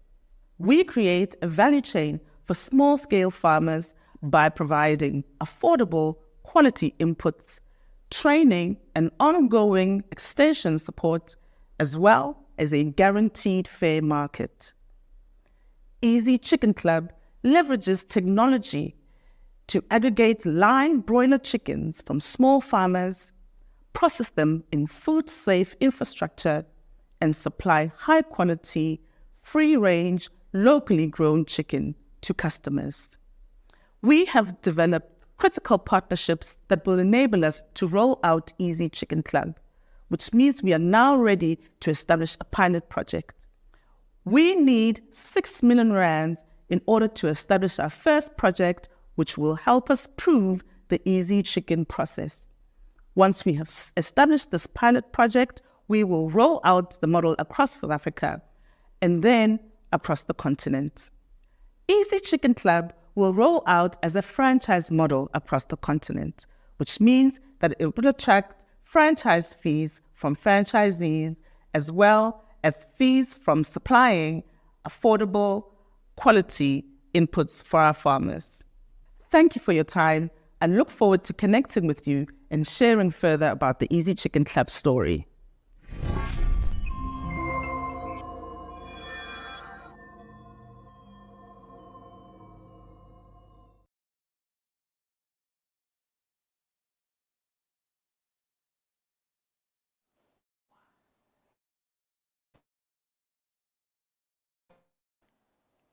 Thanks to the art of pitching to customers.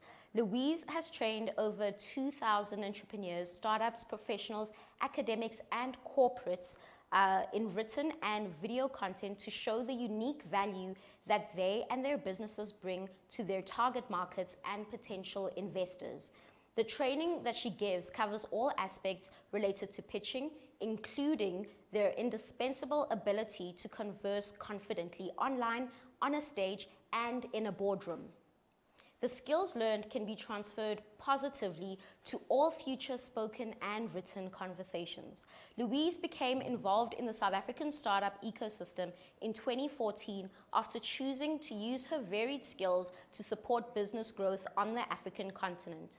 She continues to do this with the dedication through her work for startup accelerators, incubators, and entrepreneurs. Louise's pro bono work is with teenage and adult entrepreneurs and speaker groups, as well as in the aid of initiatives supporting women and children. Welcome, Louise.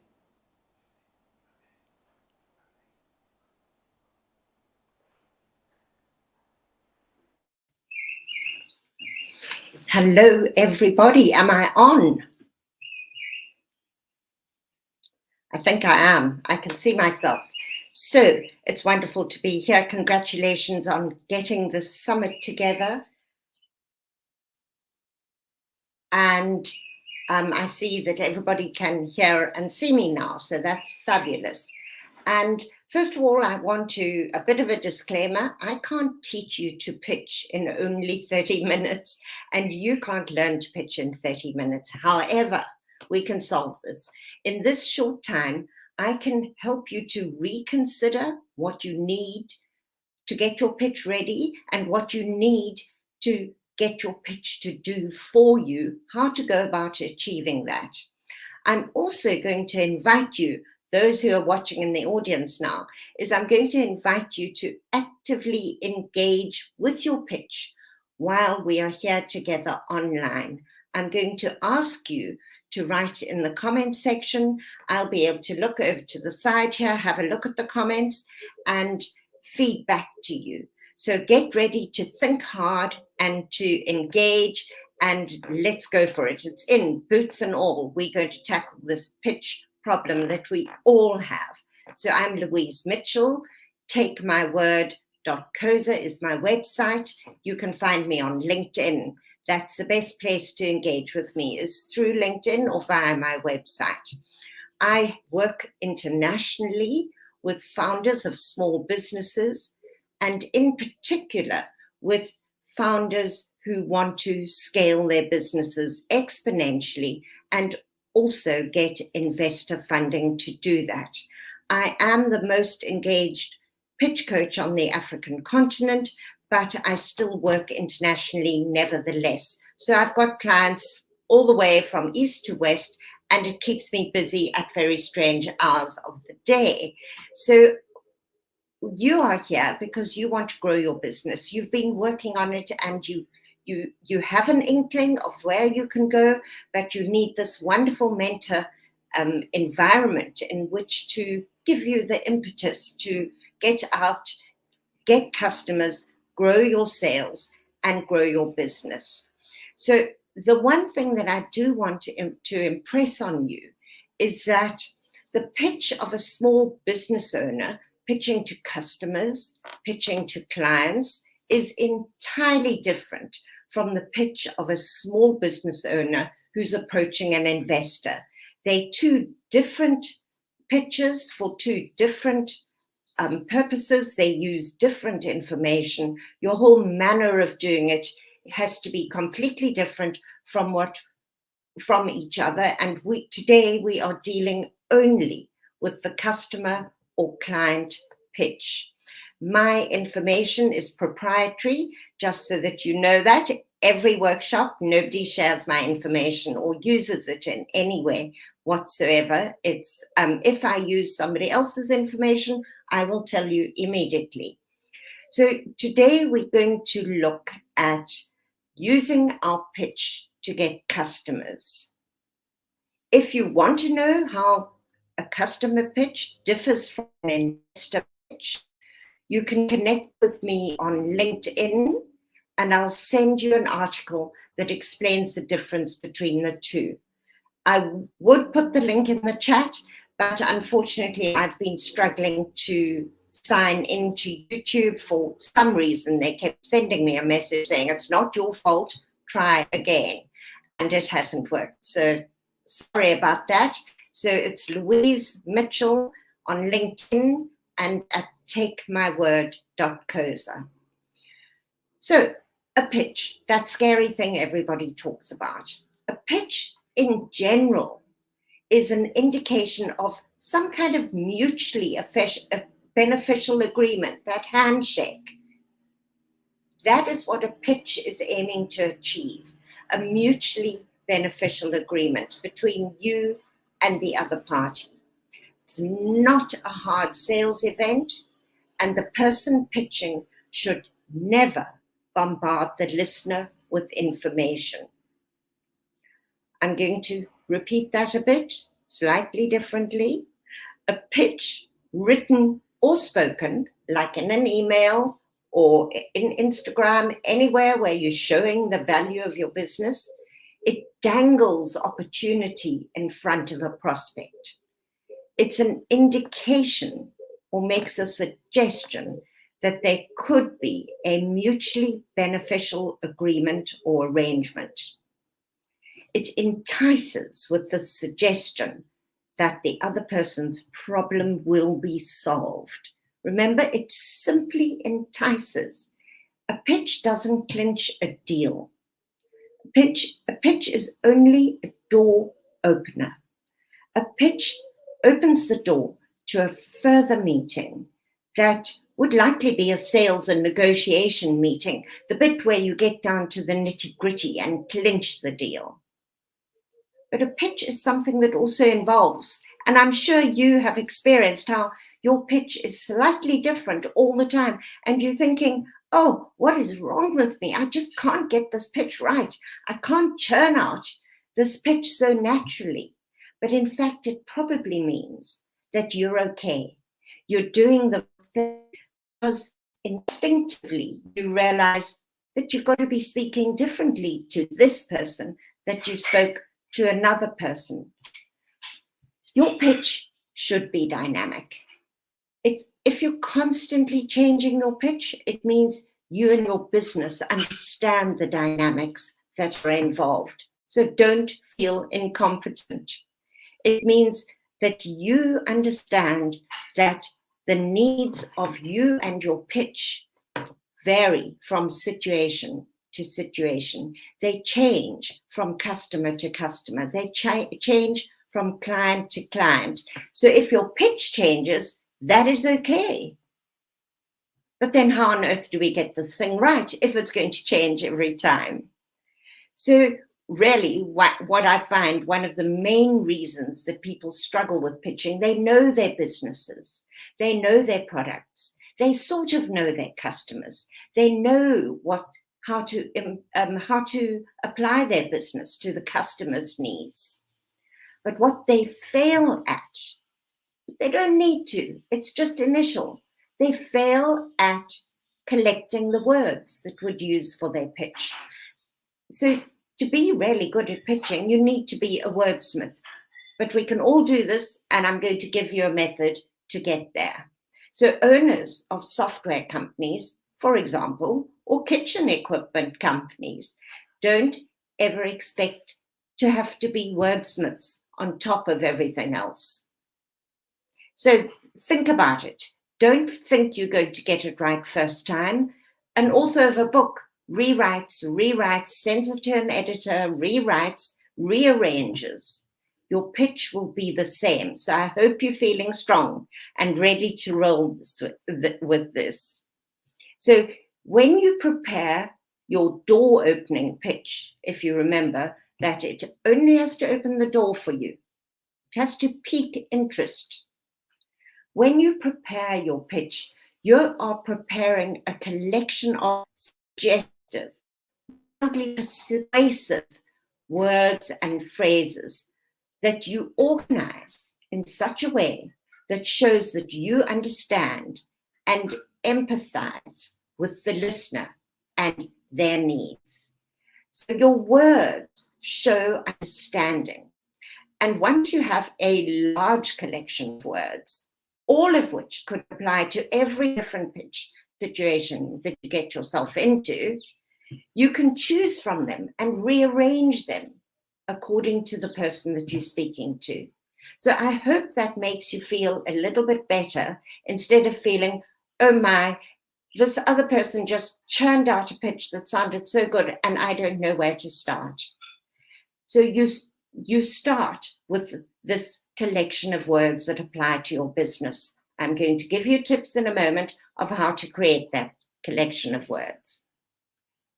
So every pitch you give is going to differ from the next pitch. That is pretty well a given, but it's going to differ slightly, not a lot. A pitch is not a one-size-fits-all item. Every single customer is different and has different problems and different needs. Therefore, every time you speak to a customer, every time you write to a customer, if you're doing a good job, you will have a slightly different pitch. For example, you might sell automatic floor cleaners. You know those round discs that whiz around people's floors, cleaning their floors? I've always dreamt of owning one. And one customer might need one because she's a busy executive who travels a lot. She doesn't have time. She needs something to clean the floor while she is out. It will save her time. Another customer might have a bad back. She can't bend into the corners of the room, so she needs the floor cleaner to get into the hard-to-reach spots on her behalf. Different customers, different circumstances, different needs, different problems, different motivations for buying the product that you sell. It's the same product. It does the same thing. However, you have to have an entirely different pitch for each of these customers. Okay, I think you understand that. Whichever customer you are speaking or writing to, it's your role to take them from a situation that makes them sad to a situation that makes them happy. You've got to understand what is making them sad, even if they don't even realize that it's happening. I mean, did we really know that we were sad because we had fixed telephones instead of mobile telephones? We didn't know we were happy, but wow, we're so happy we can have our telephone with us now. So you need to take your customer knowingly or unknowingly from the sad state to the happy state. And your pitch needs to suggest it to them. So what you sell to them will solve a problem for them and improve their day. I can already guess that you're thinking about your own business, your own product, and how you can improve your customer's day, how they'll feel, how their productivity will improve. So whether you're selling long life batteries for drones, productivity hacks for workflow efficiencies, or vinyl flooring, you are going to improve somebody's day in some way. So here's an example from personal experience. This is what happened to me. We had a big house and needed to install a complicated and expensive burglar alarm system for the boundary wall, the garden, the house. I got a number of different companies to come in and quote. Most of the representatives, and think about it, this is what happens. Most of the representatives came with a variety of brochures, told me their sales history, their sales success, the company history, how long they'd been in the business, their bosses, high profile in the industry, and all the technical details of the alarm. And it bored me stiff. Yawn. The alarm representative that told me that my new alarm would be simple to operate and keep me safe was the one that I engaged. I didn't need to know all the other stuff. All I wanted to be was safe. That was this customer's need. Then, when we sold the house, I interviewed a number of estate agents, all of whom told me how wonderful they were, how beautiful the house was, how many houses they'd sold around the area, how they would advertise everywhere. They had international links as well. I could see the dollar signs in that one. How high their success record was. I don't care about other people's sales. Also like to be my friend. So lucky to have enjoyed such a beautiful home. Where are you moving to? Why are you moving? What? Blah, blah, blah. Boring. However, the one that I engaged to do the job simply took down the details of the house, all the facts that they needed, and said to me, you know what? I'll get back to you as soon as I have your buyer. That's what happened. She brought the buyer. She didn't waste my time. I needed a buyer, and she told me she would find one for me. Now, both of these people I engaged knew how to pitch. And they knew how to pitch, not because they were clever, fast, outgoing. They didn't need to be super confident. They needed nothing more than offering me what I wanted. I was selling the house. The estate agent offered me a buyer. I was anxious about security, and the alarm rep offered me simple safety.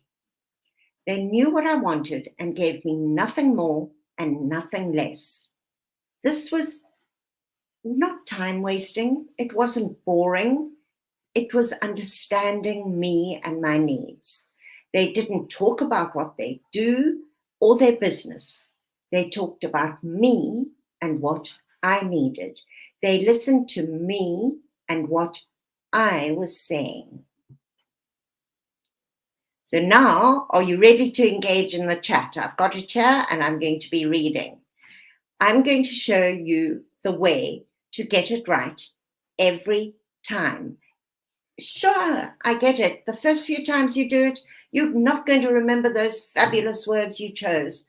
But if you choose words carefully and you practice them, and then you make a mistake, you will still get the same emotion, feeling, meaning across. Even if it's not that fabulous word that you chose, it'll be a good word that comes across because you will be conveying the same basic information to the listener. You'll know what you want to say and it'll come out okay on the day. All right. So you start every pitch. You start every pitch. You can write notes now. You could start every pitch with your elevator pitch. Just a sentence, maybe two. Your opening line that you can use in a dinner party or a coffee shop or a supermarket queue is your elevator pitch. It must show the value that you can bring to the customer. Now, I don't know who your customers are. I don't know what you do for a living, but if you write it in the chat, we can get to know each other and I can help you actively. Alternatively, you're going to have to talk to me on LinkedIn. So we're going to use the chat so that I can see what you're doing and give feedback to you. If you don't want him to write in the chat, I won't be able to give you that feedback. Are we ready? First of all, in the chat, write down who your ideal client is. You can write the company name if you like, for example, Pick n Pay, or you can write a description that says, for example, large retail grocery store. So I'm going to give you a moment to write down your ideal customer or client in the chat. I'm hoping you're going to do that. So don't do it in the private chat, do it in the comment section of the chat. Your ideal customer, either by description or that real person that you want to connect with. Okay, not seeing anything yet, but hopefully I'll get some engagement at some point. I'm going to wait and give you, fabulous. Zandile, side hustlers and small businesses. Perfect, you've got it. Zandile, if you can drill down a little bit, side hustlers are different, completely different from small businesses. Is there somebody that you've really identified? Put that person's name in, and if you don't want to put the name in, just put Mrs. XYZ, but it's in your mind. Really think about it. Side hustlers have full-time jobs, and whatever their side hustle is happens out of work hours. Small businesses are very much in work hours and probably have a premises to go with it. So you are talking about two different pictures. So perhaps choose one, side hustlers or small businesses. You see how you have to drill down. Okay. That's the first thing you do. Identify your ideal client, but be very, very specific about it. We've seen how Zandile has lumped hers together when really they required separate pictures.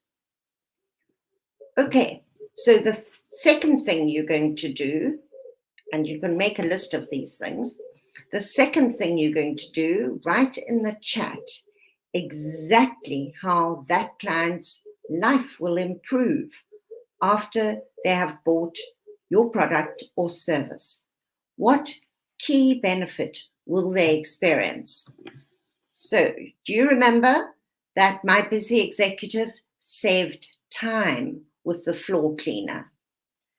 My person with the sore back had somebody else, the floor cleaner, to get into the corners in the room.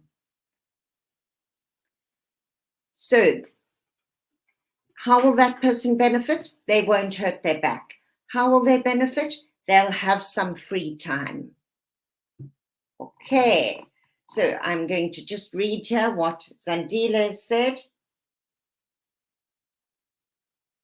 So it's people who need their social media and LinkedIn accounts managed are Zandile's clients. Okay, people who need somebody else to manage their social media accounts. Fabulous. So Zandile is a social media manager, and her ideal client is a person who needs to delegate their social media management. Okay, anybody else? How will your client's life improve? What key benefit will they experience? Now, I know some of you are thinking, hang on, but my buying customer isn't the end user of my product or service. I have the same situation. My buying customer might be a corporate or an accelerator program, an incubator program, but the end user is always a small business, a startup founder. So if your buying customer isn't the end user of the product or service, state who the end user is and how the end user's life will improve, rather than the customer themselves. So, for example, a customer might be a corporate and their staff's life will improve because they will be more comfortable sitting in an ergonomic chair. So that's, it's about their staff. So we're doing 3 things here. We first write down a description of the ideal client, very tight description of the ideal client. And it could be specific, a particular person's name or company name. Second, we write down how the client's life will improve, how the end user for your client, how that life will improve. It could be a machine. The machine will run more smoothly. The machine will have less downtime. It could be a group of people. All the people using ChatGPT will be able to write more easily or find information more easily. So your client might be a corporate, but it's a specific AI tool that you send to the corporate. So within the corporate might have an easier time. So it's your customer and your end user that you have to consider how life will improve. So if it's a corporate, their staff might be much more comfortable, more productive, because they are sitting in comfortable chairs, ergonomic chairs that have been designed specifically for prolonged office use.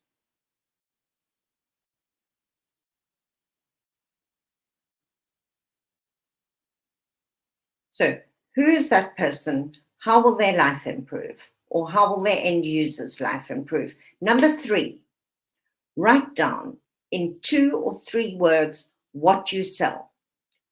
Personally, I sell pitch preparation and training, but I could sell vinyl flooring. So write down just 2 or 3 words. What do you sell? So pitch preparation and training can be quite elusive, but I've got it right down to that. Pitch preparation and training. Okay, are we all right with that? I'm recapping. Who's your ideal customer? How will their life improve, or their end user's life improve? And what do you sell? We all sell something, even if it's a service rather than a product. What is it in 2 or 3 words? Right.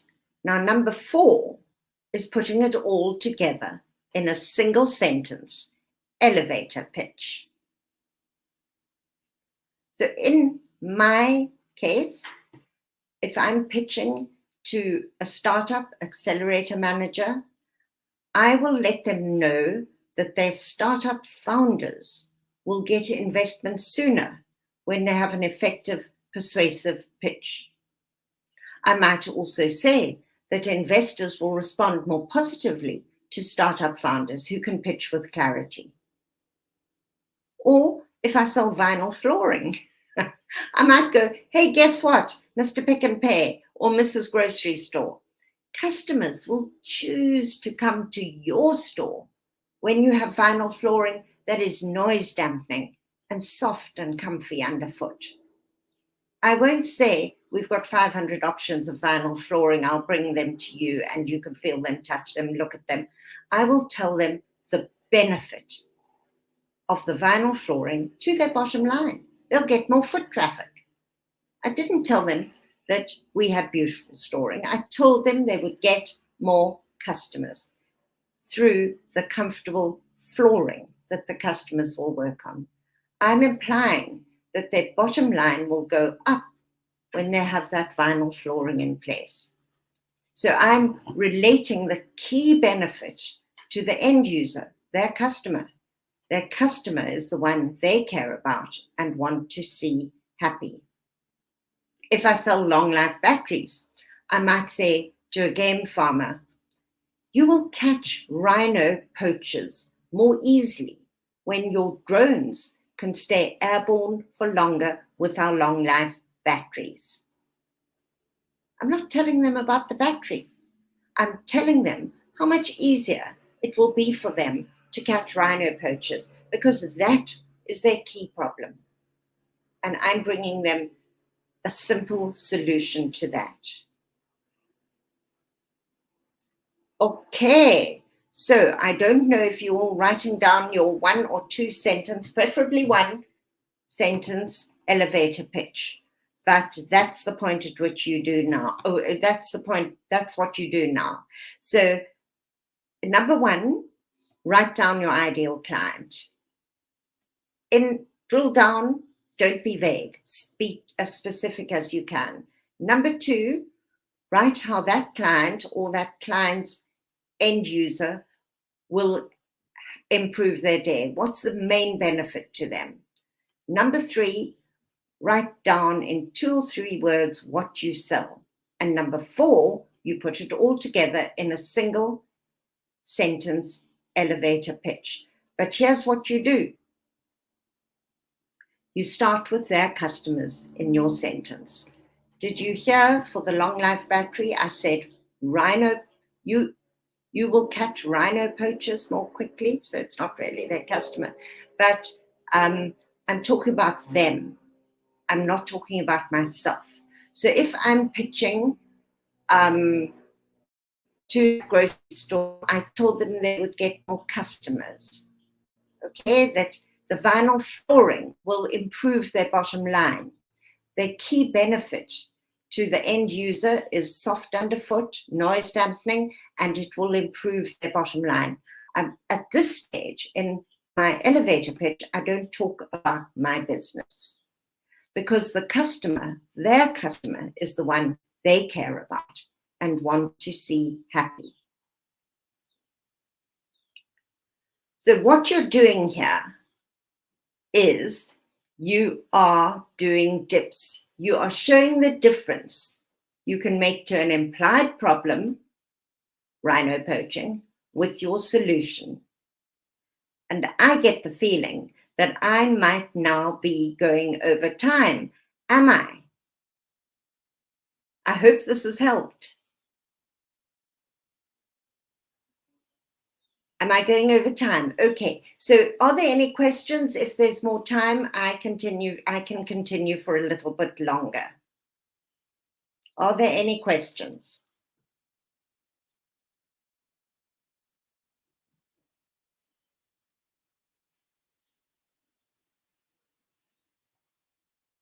Thank you.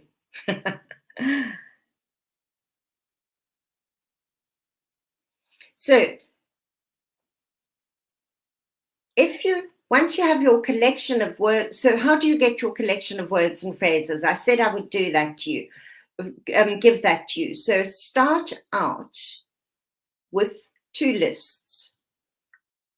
List 1 should have all the positives about your product and service, everything good about your product and service. Use as many different words as you can. Use a thesaurus, look up synonyms. All the positives that your product or service can give to a customer. List number 2 is all the problems your clients, customers, end users encounter. Again, use as many different words as you can.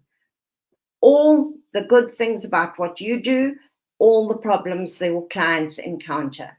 Then match those 2 lists in multiple sentences, multiple ways that you can use when speaking to a customer. And when you speak to them, Mrs. Pick and Pay, you will get more foot traffic once you have noise cancelling vinyl flooring. You change their problem into a positive. You've given them something that is a benefit. You understand their needs, and you are giving them some kind of value. So you end up with starting your pitch with the key benefit that the customer will experience. You're giving them the punchline. You're giving them the message that you want them to take to other potential customers, and you've solved their problem. I don't see any questions. So that is what we're going to look at. Are we all okay? Thank you so much, everybody. Remember Louise Mitchell at Take My Word. Connect with me on LinkedIn, and I can send you that article that shows the difference between a customer and an investor pitch. Thank you.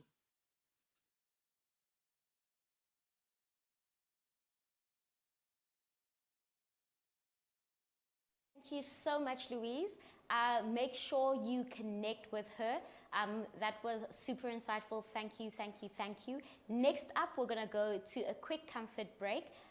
And remember to enter our competition if you haven't already done that, where you stand a chance to win a MentHer hamper or the MentHer book club set. We'll be back in 15 minutes, and in the meantime, here are some exciting initiatives coming out of MentHer. Hello, my name is Sihle-isipho, and I'm the founder of Agile Africa. And we help patients that are taking chronic medication to be more compliant to their treatment in order to achieve better health outcomes. Did you know that 60% of individuals that are taking chronic medication are not compliant to their treatment? And the danger with this is that people often develop drug resistance, their symptoms worsen, and they get admitted in hospital, and it has an impact on the quality of life. So the World Health Organization has estimated that the cost of non-compliance to treatment is a staggering $30 billion globally. So we built an app called Bophelo. This is our response to the problem. And our app sends reminders to individuals. It also creates personalized coaching, and it curates health education for patients that are taking chronic medication.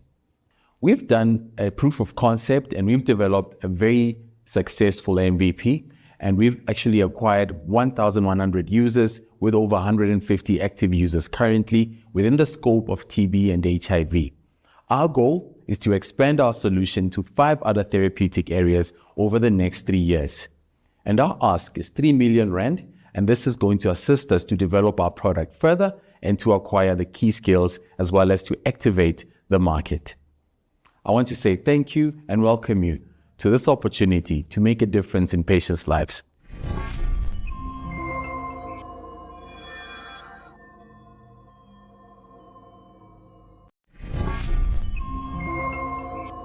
Are you an entrepreneur with a winning idea that can change the world? Not only that, but have you been looking for funding to make it happen? Well, I have just the thing for you. Hi, my name is Ntsiki Mkhize, and I am the co-founder and COO of Funderflow, a platform that is revolutionizing the startup landscape by connecting entrepreneurs to international VCs and angel investors. And we are looking for your idea.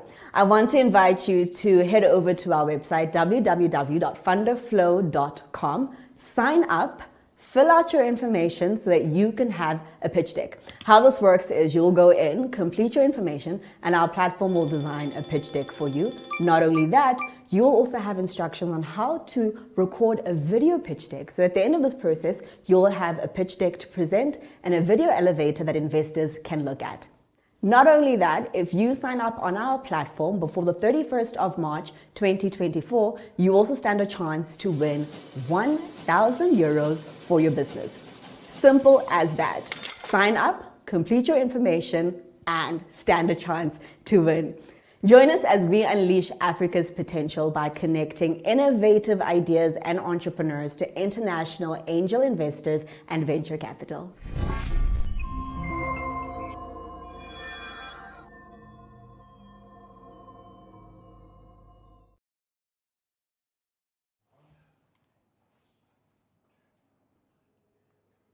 Okay, so that is all on Funderflow. The cat is out the back. So if you've been on my social media, you've been on the MentHer social media, and if you're on our mailing list, you would have seen some communication come out about Funder Flow. So one of the big things in the 3 years that we've been operating is you guys keep asking us about funding.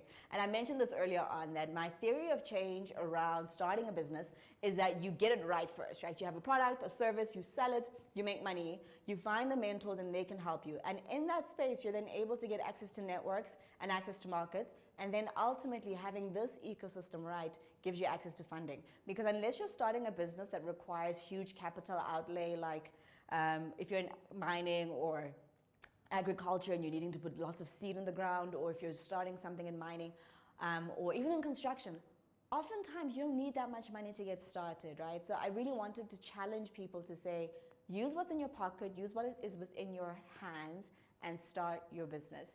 But after 3 years of working with women in this space and working with seed stage entrepreneurs, we have decided to expand our offering and are creating or have created Funder Flow.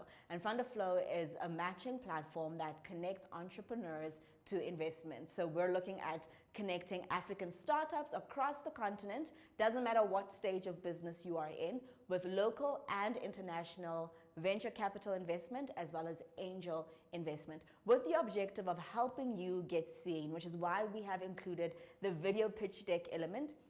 And you can either upload, so using your phone, record your pitch and upload it onto the platform, or if you're in Johannesburg, South Africa, you can book a session in our studio. Come in, record your pitch deck, and that's a professional video that you can share on your own social media platforms, but will also sit on our Funder Flow platform.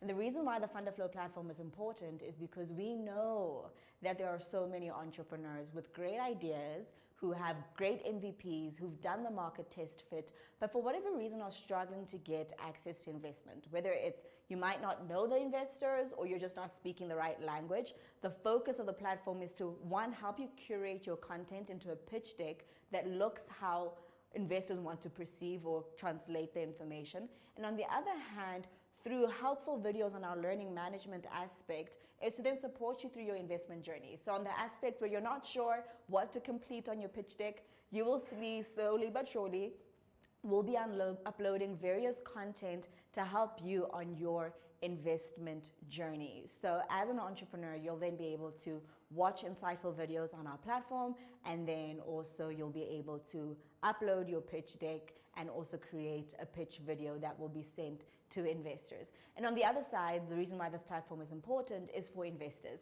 So investors often say that they struggle to find the entrepreneurs in the space, in the industry, or in whatever sector that they're looking at. And we're saying these entrepreneurs exist. So we're wanting to create a space where investors can come and see everybody from ideation stage to Series D, right? And you're able to access the best of ideas across the African continent, but really just to prove that there are great ideas in Africa.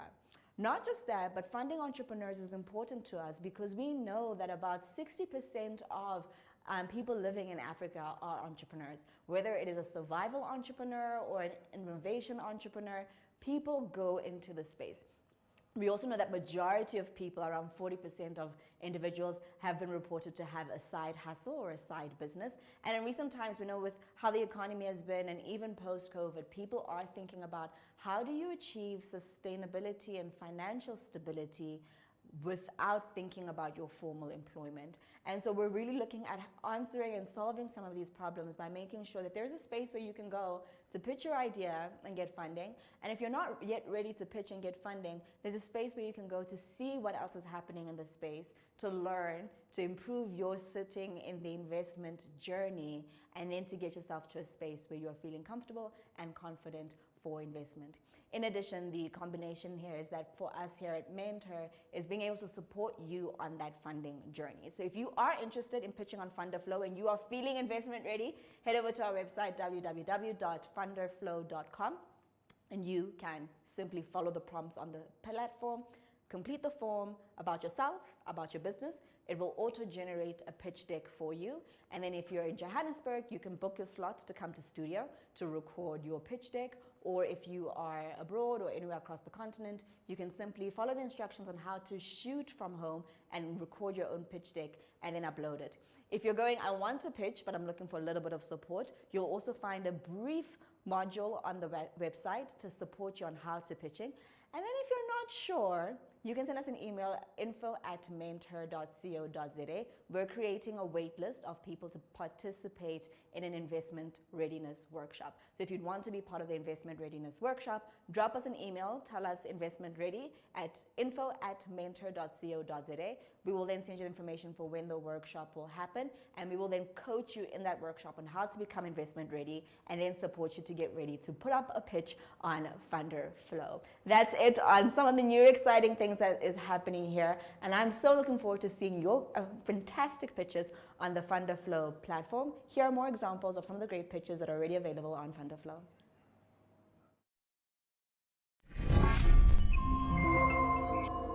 Hi, my name is Flo.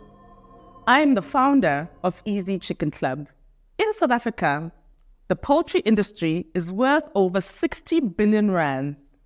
It is the single largest contributor to the agricultural GDP of the country. Unfortunately, only 7% of the market is accounted to small-scale and subsistence producers. Also, in 2022 alone, we imported over 10 billion rands worth of chicken into the country. A travesty when you imagine the huge potential that poultry production has for climate-smart food production as well as rural economic development. This is the motivation behind why we developed Easy Chicken Club. Easy Chicken Club is a distributed network of modular poultry abattoirs and a digital platform for small-scale broiler producers. We create a value chain for small-scale farmers by providing affordable, quality inputs, training, and ongoing extension support, as well as a guaranteed fair market.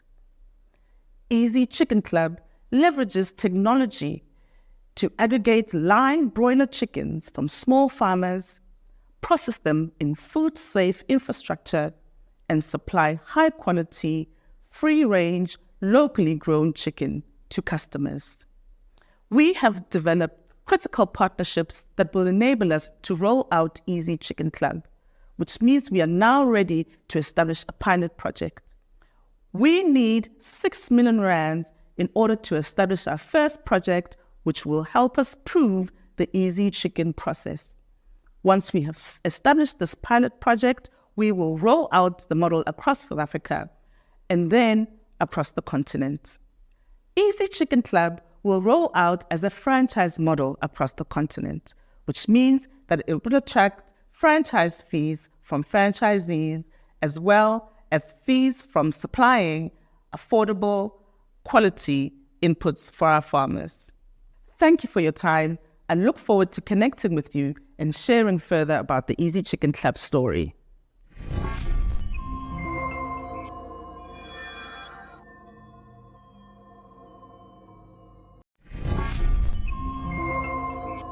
Are you an entrepreneur with a winning idea that can change the world? Not only that, but have you been looking for funding to make it happen? Well, I have just the thing for you. Hi, my name is Ntsiki Mkhize, and I am the co-founder and COO of Funder Flow, a platform that is revolutionizing the startup landscape by connecting entrepreneurs to international VCs and angel investors. And we are looking for your idea. I want to invite you to head over to our website, www.funderflow.com, sign up, fill out your information so that you can have a pitch deck. How this works is you'll go in, complete your information, and our platform will design a pitch deck for you. Not only that, you'll also have instructions on how to record a video pitch deck. So at the end of this process, you'll have a pitch deck to present and a video elevator that investors can look at.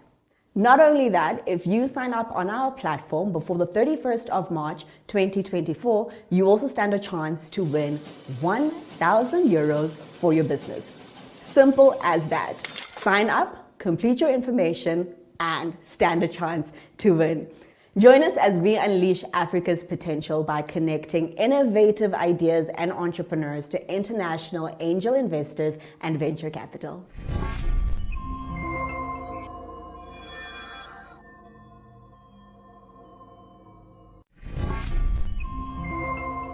Greetings, entrepreneurs and community builders.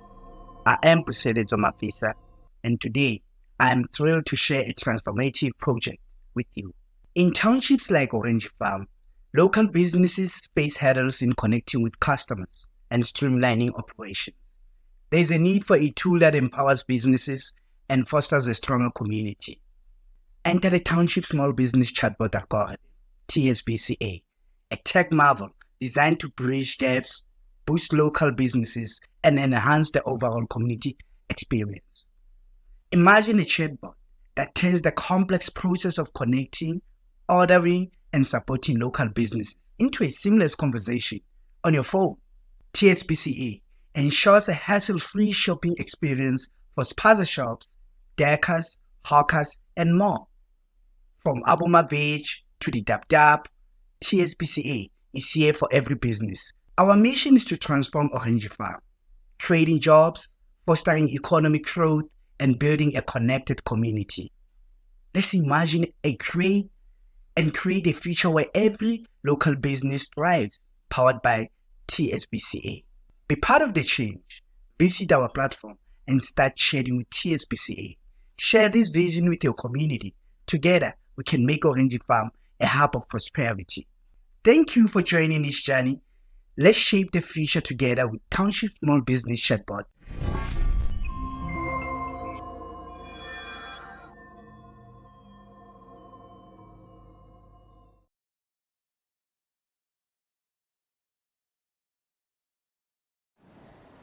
Welcome back. Now that you've seen a little bit more on Fundaflow, remember to sign up and pitch today and you can stand a chance to win 20,000 Rand towards your business. Simply visit www.fundaflow.com. Now, another exciting initiative coming to you from MentHer and the Concept Store for all of our creators. Let me ask you, do you ever struggle with creating content or figuring out what to post? If so, Bloombox is for you.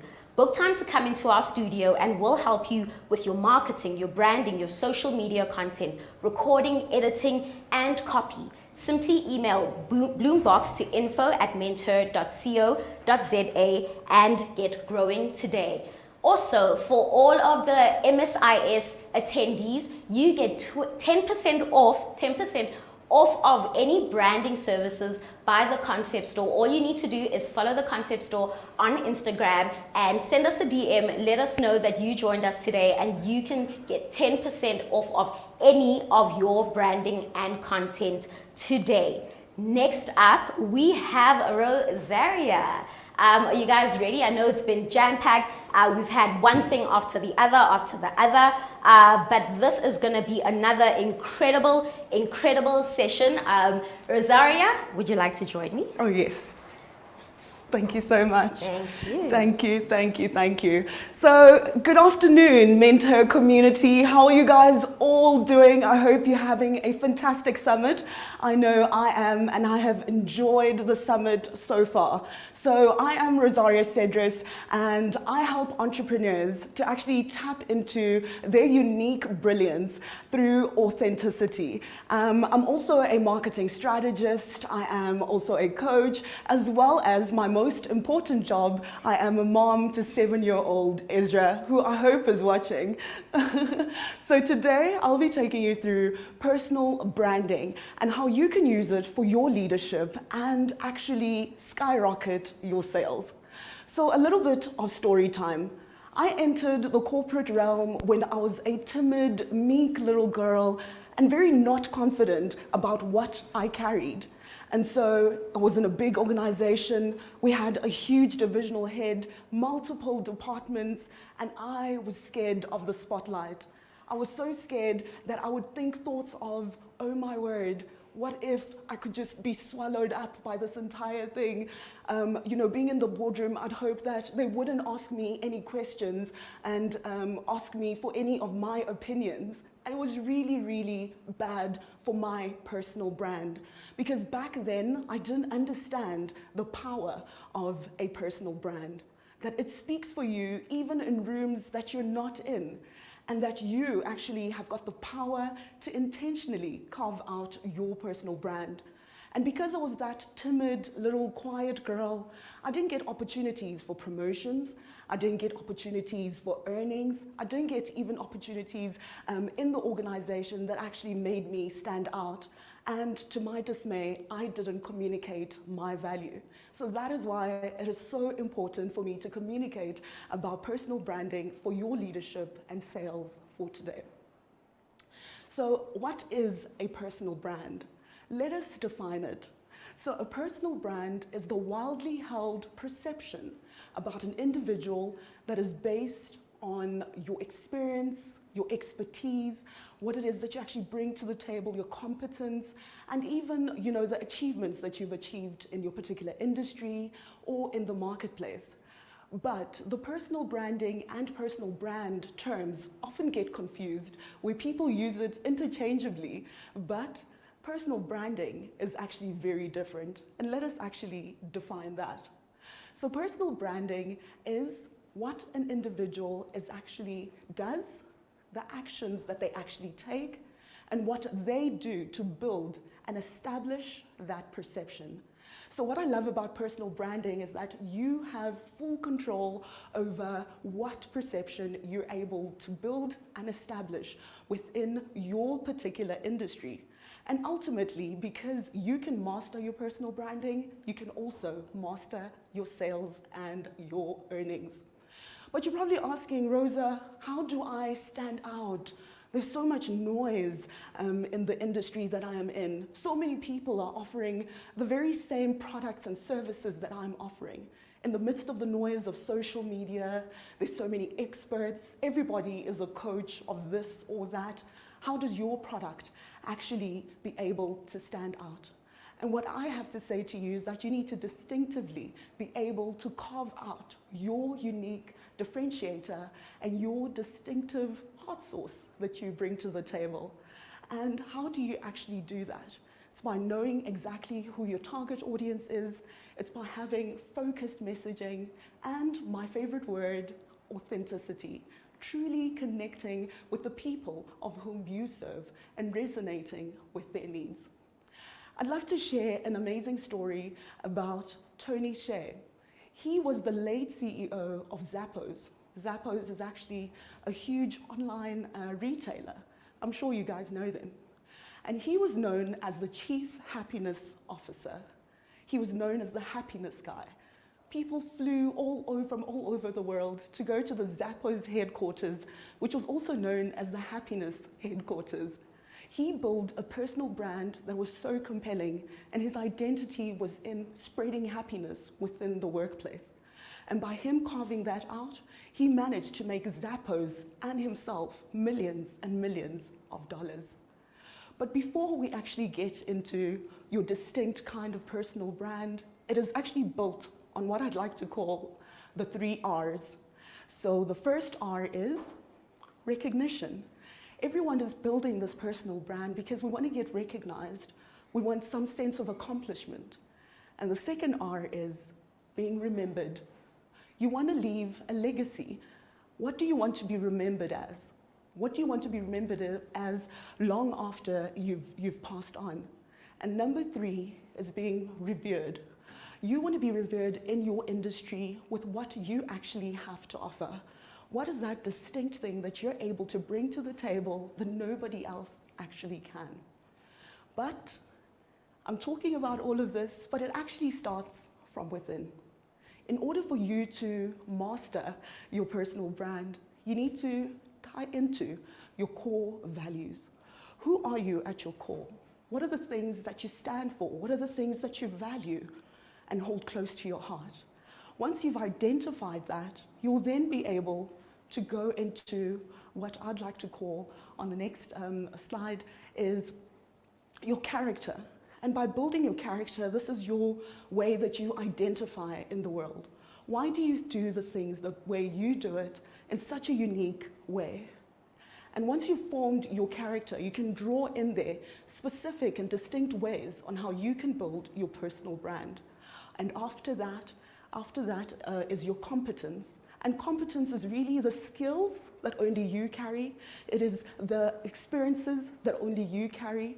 My competence and yours are very different, and that's how you can distinctly carve out your personal brand. And of course, your personal brand is the outward manifestation of all of your inner qualities. It almost comes up spontaneously because of who you are on the inside. So be sure to guard your inner qualities, to guard what you actually bring to the table. And even a more overarching theme into you distinctively carving out your personal brand is reputation. I heard someone say that reputation is your share price value in the stock market of life. So what is the type of real estate that you have in the people's minds when they think of you? Is it good? Is it bad? That is your personal brand. And so I'd like to now take you through my 5 steps. So now I'm giving you guys the secret hot sauce of personal brand mastery. I hope you guys are ready. My number 1 way on which I'd like to share how you can be a personal brand master. Number 1, clarify your goal. Be able to distinctively know what your goal is. Why are you trying to build this brand? Is it to build awareness? Is it for you to actually get new business? Or maybe for investor opportunities since you're a high growth entrepreneur? Or even maybe it's for you to get married. Because all of us are selling something, whether you know it or not, and people are going to buy into what you're selling. And I really hope that you're clear about your goal, because with clarity, there's vision, and with vision, there's movement. So my second tip for how you can grow into a personal branding master is tap into your authentic brilliance. Show up as your most authentic self. And how you actually do this is by tapping inwardly and introspecting. So I've got 5 questions that you need to ask yourself to tap into that authentic brilliance. So the first question that's coming up is all about how you are actually able to, what are your abilities? What are the things that you are able to do that nobody else can do? And there are a number of questions. If we can go through the questions of what all of that is your ability to actually stand out in a crowd. What do you bring to the table? There's a certain thing that only you are able to teach. People always come to you. Hi, please, Ntsiki, can you help us with this? And that means there's something in there that is authentically original and authentically yours that you can tap into and become absolutely brilliant. I hope you guys are enjoying that. Let us go to step number 3 for personal brand mastery. And that is deepening your connections and building a network. I think Ntsiki mentioned it earlier in her talk about finding your flow. It really is about networking, creating those authentic connections. It really is about, the number of people that are in your life, are those good quality friendships. It is also really about actively engaging in networking. Ntsiki also went into that, talking about her mentworking.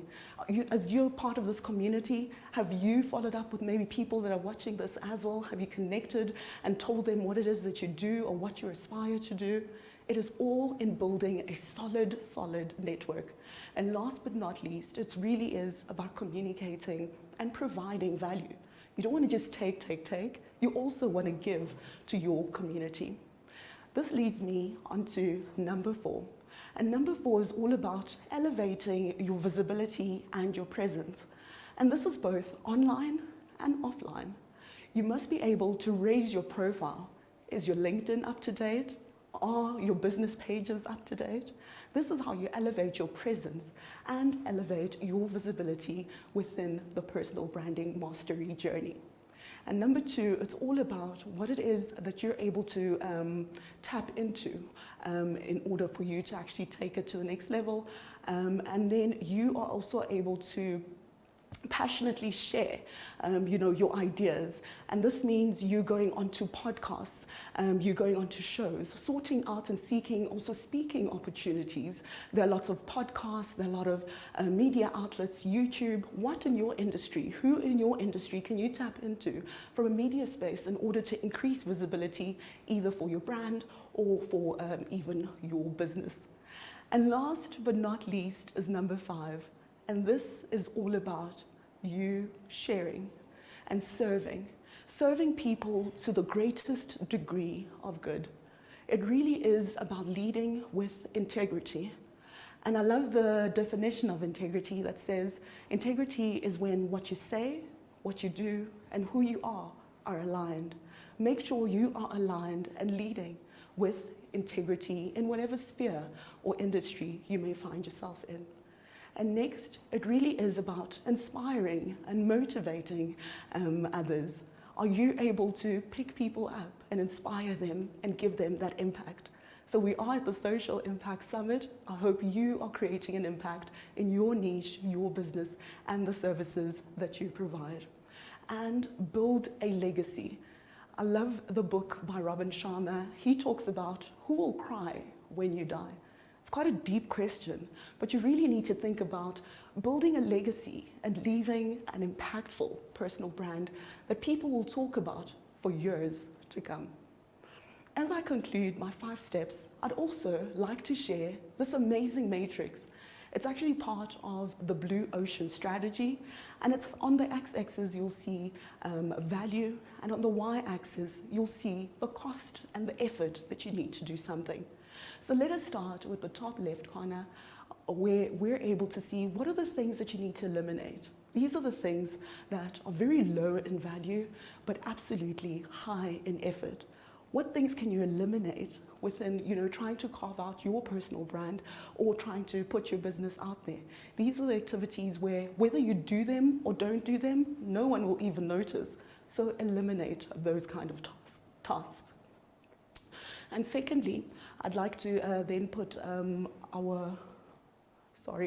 wanting to see, so I do apologize. And these are all things that you need to reduce. So these are things that are actually low in value and also low in cost.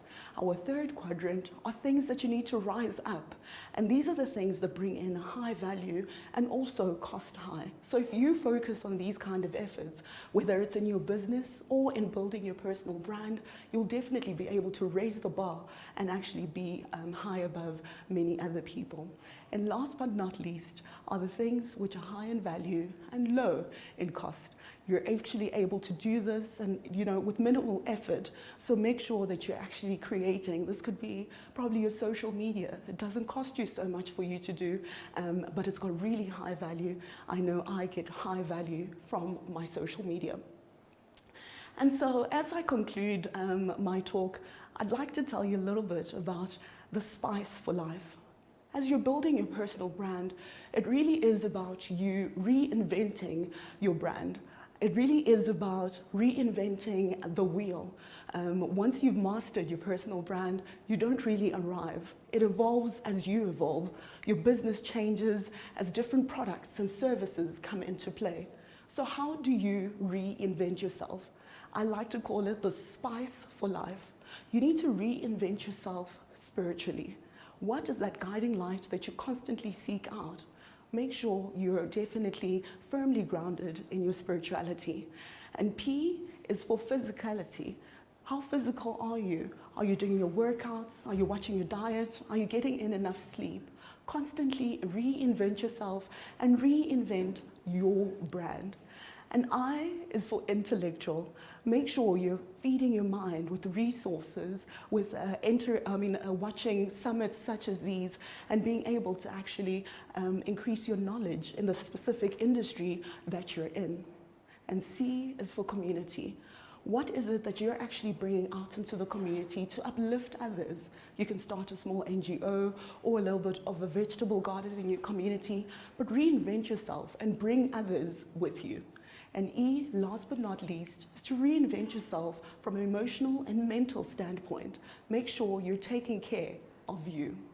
So as I conclude my presentation for today, I'd like to share an amazing paragraph from And Pillay, where he talks about personal branding being something that is inherent in you.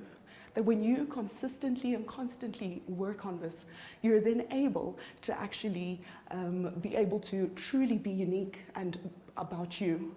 These are your strengths, your skills, your values, and your passion.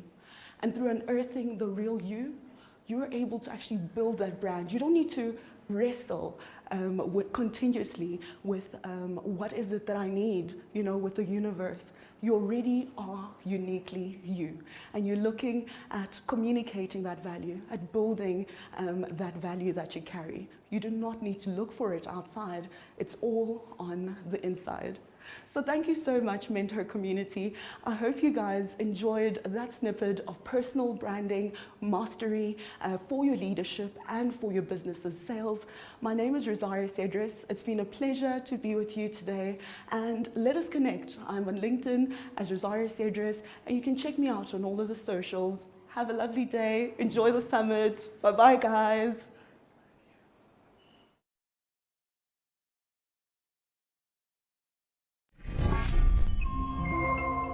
Good day, ladies and gentlemen. My name is Ntsiki Mkhize, and I'm a scientist by profession. I'm one of the founders and directors of Mangau Animal Feeds, which is a green business in agro-processing, agri-tech, and e-commerce, whereby we solve challenges of food insecurity by providing high-yield organic animal feeds to cater for our target market, which is small and large-scale livestock farmers and pet owners. We have a wide range of products that are affordable and premium, and we generate revenue by selling our animal feeds to various customers so that they can reach their goals, including maintenance, reproduction, and production of such products, so that they can provide protein-rich products which are of significance to the growing population of animal and human populations. We are available on all social media platforms. Thank you so much.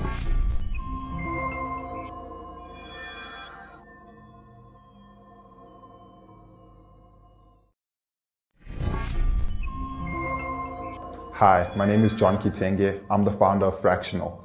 Fractional is a platform that helps organizations get access to on-demand IT engineers for short to medium-term projects, which helps them reduce the long-term risk of hiring someone full-time. For example, a company might need to hire a machine learning engineer for 3 months, but they don't have project scope beyond those 3 months. They can't hire someone full-time, so it's easier to get a fractional developer. Our engineers are mid to senior engineers who come on as contractors. How our billing is handled is the client pays us, we pay the engineers, so we don't actually keep the guys on our books. We have a database of over 1,000 engineers that we've vetted. Companies come to us knowing that they get qualified engineers without the hassle. So our competitors are companies like Fiverr, Upwork, and some of the recruitment platforms. But then why companies choose to work with us is because they know that we do the screening beforehand. We are looking to build our developer database in Africa to export into Europe and America. We're looking for 5 million Rand to invest into sales and marketing. And if you'd like to learn more, we'd love to talk to you.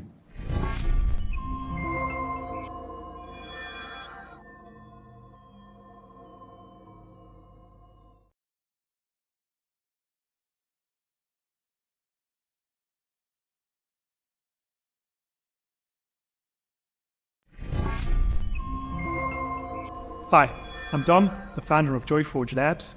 I'm a software developer / sales guy who started up many businesses and different ideas, many which have failed and some which have done really well. Our latest startup, we only invested less than 10 million Rand and it's now worth over 100 million. With all that learning, I'm taking this into JoyForge Labs, which is a venture laboratory.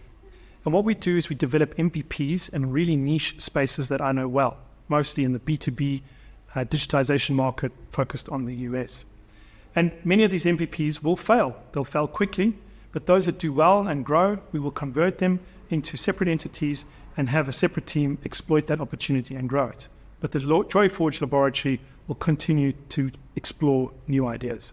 And the reason why we're doing this is because trends in the market have changed that enable this to go so much faster and so much quicker. So the trends are, firstly, that AI allows you to develop MVPs so quickly. So within 48 hours, you can have a new MVP out and iterate on it. Then you can take those and deploy them to serverless architectures like Azure, which is really cheap, but allows you to scale over time if the product does well. Then there are app marketplaces to which you can put in your package, and those can be sold really quickly and implemented really easy in places like Salesforce, Microsoft Dynamics, Sage, SAP, and so forth. And the final thing is then you can work with solution partners who are building the final product for end clients, and they're going to take our APIs and our modularized apps and insert them into their products for their clients. So that becomes our route to market. So all we need is $100,000 to build the first 5 MVPs. That is $20,000 per MVP. And the chances one of them doing really well is really good. So instead of investing in one product and one business, invest in us with a portfolio of really exciting B2B niche opportunities.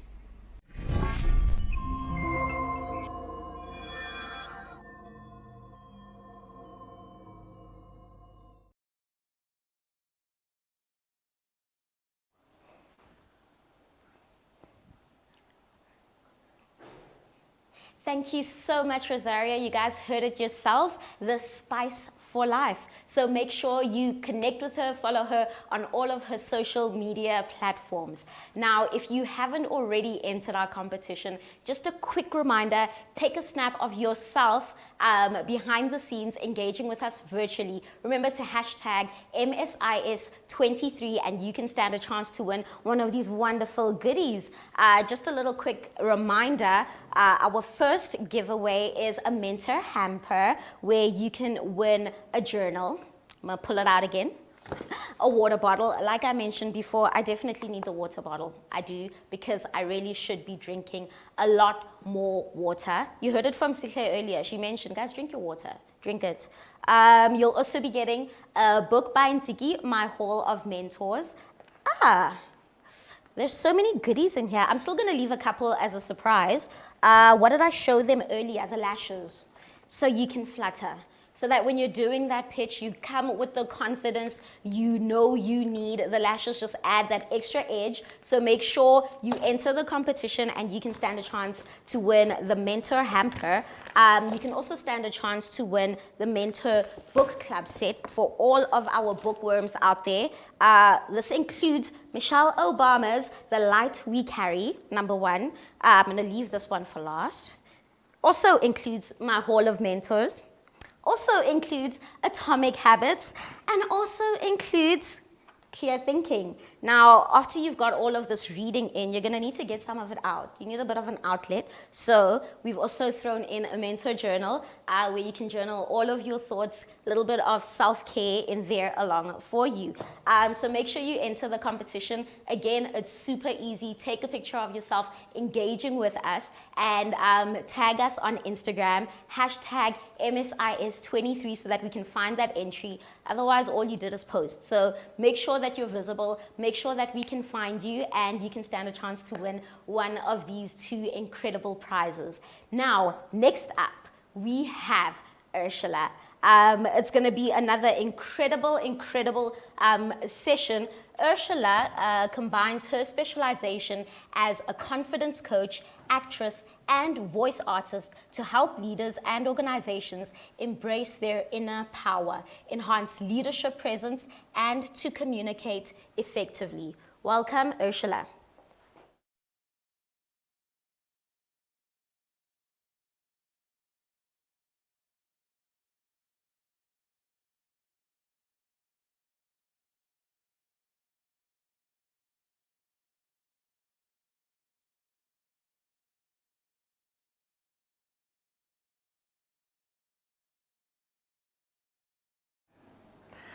So growing up, being the shy girl, I used to lose because I kept myself small. And then at the age of 8, they put a gun to my head. And they took me and my mom in the back seat of the car and they took us off, and I had nothing left to lose. So I started speaking. And in a way, you could say that that night I found my voice. And they dropped us off, and they dropped us off somewhere in Soweto. The police fetched us, we got home. A few days later, I said to my mom, I want to take drama classes. And that transformed my life. Hi, I'm Ursula, and trust me, I know what it feels like to be scared.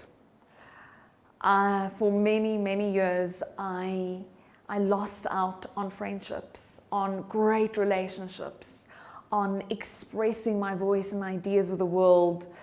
And then you also lose out on the growth that comes from taking risks and failing. And so today, I don't want you to lose. And I want to share with you a bit about my journey and finding my confident voice and my entrepreneurial journey. And hopefully inspire you on your journey and developing your confident voice. So here's what I do. When I went to study drama, I went to the University of Stellenbosch and I had this crazy idea. And no, the crazy idea wasn't becoming an actress. Becoming an actress, that was just part of my journey in finding my voice and learning about humans and storytelling and new ways of expression, which I want to share with you today. But the crazy idea was, what if I can share these tools and tactics with people in the business world? Would it translate in the same way? And then finally, a few years ago, I got the courage to start Confident Voices. And here we are today. Now, you know how in the business world, often people, when they get promoted to the next level, the stakes get higher. And the scaries get scarier. And there's more room to sabotage their voices. So I provide people with skills and tactics and tools and practices. Practice is the most important. So that they can really express the most empowered versions of themselves. And I want you to pin that thought, expressing the most empowered version of you. So I won't ever forget the day that I got my first big meeting with a financial institution. This was my dream client. I was a little nobody in my business, meaning this, I just started. And I was so scared going into this meeting because there was a lot at stake. And we went in for the conversation. And they said to me, so, you know, here's the problem, here's the need. And that's so important. Once you understand that need, you can provide them with your magical service. So they said, here's the need. And I said, I can help you. And I pitched how I want to help them. And they said, oh, we're not going to do it that way. And I had to trust in this moment, to trust my inner voice. And I had to say, we have to do it my way, because this is the way it'll work. So this brings us to the confident voice. Confidence comes from the Latin word confidere, and that means to trust yourself. It's an inner knowing that you've got this. So they said, all right, we'll play with you. We'll do an experiment of what you think is going to work, and let's put it to the test. And now that's the magic. You want to play. You want to experiment. There's no right or wrong in this entrepreneurial journey. You've just got to experiment. And like they say in Silicon Valley, fail fast. So that's what I did. I just jumped in and I had to learn really fast how to trust myself. So we got into the room for our first day of training, and in the first session, we do a thing called the 3-2-1 career brand. Now, not only do I teach this to professionals, but also for myself, because I had to apply these skills into my own life. So the 3-2-1 career brand, we did this session, and it's all about how to express, how to speak your value proposition. And so the thing about the thing about confidence that you often get, people say, isn't it arrogant? And we want to have that fine line of I trust myself and I know my value and I can speak my value. And that gets scary, and there's a fine art to it. So we did the 3-2-1 career brand, and then one of the delegates in lunchtime, she quickly ran to set up a meeting with the manager because she was looking for a new position in the organization. And she came back after the lunch and she screamed. She said, it works, it works. And so what had happened was she spoke to the manager. He said, let's quickly have your interview right now. She spoke her 3-2-1 career brand, her value proposition, and he said, boom, you got the job, and she got promoted right there and then. So you may be wondering, what is this 3-2-1 career brand and how can you implement it in your life? So start taking notes. So the 3 stands for values. What are your values? The 2 is for your expertise. And the 1 is for the differentiator. What differentiates you? So let's go through this step by step. The values, your 3 values. What I discovered is that my values, I felt very firm in my values, but I realized if somebody asked me in the middle of the night, and they just woke me up and they said, what are your values? I wouldn't be able to say my top 3 or my top 5 in that moment. And I want to know what they are. I want to know what I stand for, and I want to be consistent. And this is what I stand for, and this is what I build my business on. So what are you building your business on? What are those values? And then once you have those values, you want clients who have similar values, who resonate with your values. When you have clients who have the same values, it is magic. It is absolute magic. So I want to share with you my acronym for my values. My value acronym is FIRST, F-I-R-S-T. The F is for freedom. Freedom, a free voice, freedom of expression, freedom to run a business the way I want to do it. I'm sure you can resonate with freedom, wanting to live your life on your terms. Then there's the R for responsibility. As business owners, with a lot of freedom comes a lot of responsibility with our finances, to our clients, to who we're serving, to what we're doing. Number 3, the third one is, well, now I misspelled it. It's F for freedom, I for integrity. So integrity is within the body as well, being strong in who you are. R for responsibility. S is for security. So creating that secure foundation within yourself and within your business. It's really, really important. And then the T for trust. So those are my values, and I hope to inspire you with what is your acronym, what are you standing for, and what is guiding your path along the way. Then the next, the 2, is your expertise. So what often happens is we become we want to do everything. And so Brendan Burchard, in his book, The Millionaire Messenger, he really gets deep into this on what are the 2 specific expertise levels that you have, that you will have competence and credibility in, that when you walk into the room, you know the most on your field. And then you've got to do the research. You've got to be ahead of the game, reading all the books, all the audiobooks, all the podcasts, all the articles on your field of expertise. This is fun. Go deep. Go really, really deep. Instead of wide, go deep. And then your differentiator. What is that thing that sets you apart in the room? Is it your background? Is it the fact that you're the only woman stepping into a room? What's that for you? And that really, that's like a super magnet once you know what your sparkle is. I have a client who recently, she was in one of my courses, and she's an entrepreneur. She's a short, small young lady, but she's got dreams, and she's feisty, and she's going for it. And she told me, she sent me a voice note the other day, and she said, you know what, Ursula, I walked into the boardroom. There were only men in the room. And I really want this client. Like, my business really needs it. But I had to stay strong. And so she said, I stood in my integrity. And when they were asking me things that I knew I couldn't give them, it's so tempting to promise things that you can't give. And she stood strong. And she said, I'm not going to promise you the world. This is what I can give. And she spoke in a low voice. We'll get into the voice. I know you want to get there. She spoke in a low, firm, strong tone. And she signed the deal. And the best part is she signed the deal on her terms.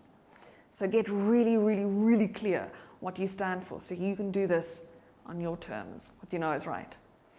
So with a 3-to-1 career brand, when we were in the room with a delegate, she said, she just got the promotion, the exciting moment, but she said, when I walked out of that meeting, I was shaking. She was literally shaking. She said, I'm still shaking. It was so scary, that moment.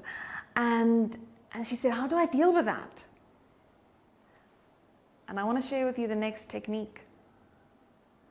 It's going to change your life. A life-changing technique for the moments when you really got to dig deep. And that is breathing. And it always feels so silly when I tell people to breathe. But breathing is everything. So in drama school, when I was studying acting, the first 2 years of your voice work is breath. Nobody teaches us how to breathe. We breathe all the day, but not in the right way. Because see, when we get stressed, we go into that clavicular breathing, and it's short, and it's in the chest, and everything's sitting here. And the right type of breathing you want is, from the diaphragm. Now, often when we go into fight or flight mode, the body shuts down. We stop breathing. And when we don't get oxygen, the brain shuts down. And we need that oxygen for our amazing ideas, for our imagination to go, so that we can start thinking on our feet and having those just great epiphanies. That's why we need breath, okay? I want you to see it like that. And there's something else that breath does. It slows you down and it brings you back into your body. And so the technique we use here is called the king or queen technique. And maybe you want to channel your queen. Sometimes I want to channel my king side, but you can channel this through your breath. So this really comes from, think about acting, think about being in a stage production and you're playing the queen. The queen is the most powerful person in the room, and by her status. But how you bring that empowerment, it's empowerment into your body, into your being, is through your breath. You calm yourself down. Take that deep breath with me now. And then you release. So what you want to do, also what the queen does, is she moves really slowly. She's got control over her body, and she's got this awareness of her surroundings. And again, you get this into your body, into your center, through your breath. Okay, so breathing, there's a lost art to breath. And then I want to take you into the journey, a little bit of the journey of the voice, the greatest instrument and the most powerful instrument in the world. And here's the beauty of a voice. So melody can make your message memorable. Having a song, having some rhythm in how you speak, makes it memorable. Because when people think they know what you're going to sound like next, they think they know what you're going to say next, and then they start switching off. So when you're speaking to that client or you're pitching that idea, bring some energy into it. Spice it up with your voice. And this is where we go into tone. Tone is really, really important. So what is tone? Often when I think of tone, I just hear my mother saying, "Don't speak to me in that tone, young lady." Have you heard that one? So tone is often a reflection of attitude. And you can hear that tone, a scared tone. You can hear the bored tone. You can hear the tone of somebody who just doesn't want to be there. You get the tone of someone who is quite depressed and there's not a lot of life and soul in them. And then you get a tone that is calm, a tone that's in control. And you can really access that through lowering your voice. Okay, so when we spiral and we get excited, we get in our heads and our tone goes up here. So just bring it down. Chris Voss, he writes a lot on empathy and tactical empathy, cognitive empathy. And he says, when you want to bring the tone down, you want to get into authoritative, he uses the late night DJ FM voice. So play with your late night DJ FM voice. So I really hope that this inspired you with a few tools to tap into your confident voice.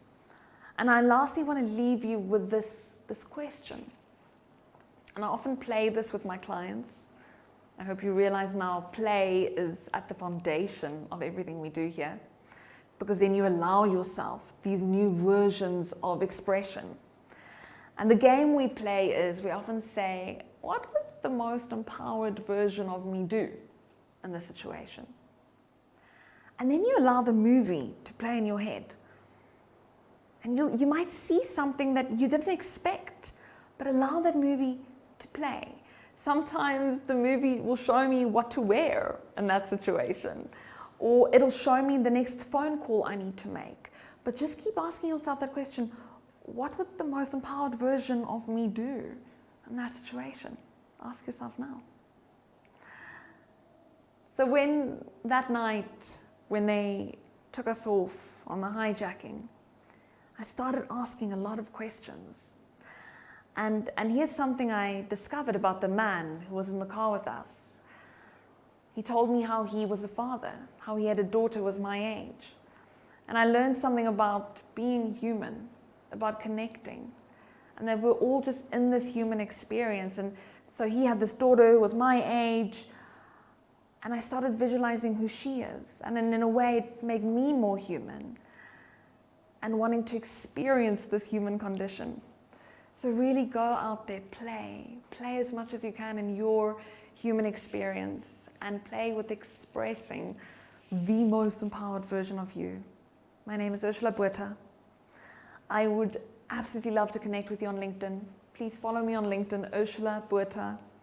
And even better, send me a message and share with me a highlight, a keeper, something that you can keep from this session. Let me know how it goes. I'd love to hear. Thank you.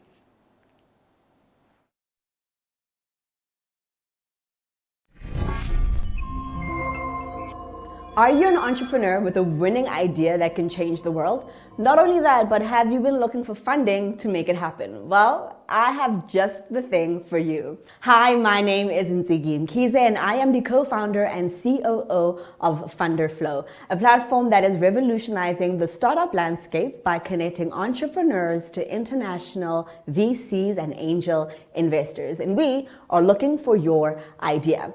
I want to invite you to head over to our website, www.funderflow.com, sign up, fill out your information so that you can have a pitch deck. How this works is you'll go in, complete your information, and our platform will design a pitch deck for you. Not only that, you'll also have instructions on how to record a video pitch deck. So at the end of this process, you'll have a pitch deck to present and a video elevator that investors can look at.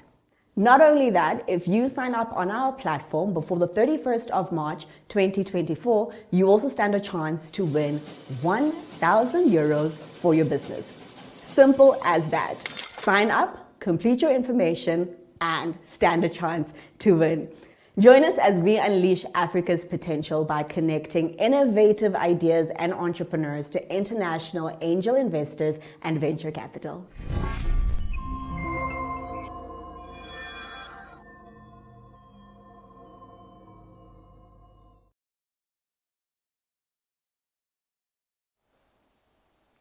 Thank you so much, Ursula.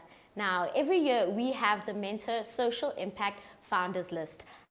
You've sent your nominations, and we're about to welcome back Ntsiki to announce the incredible Founders List of 2023.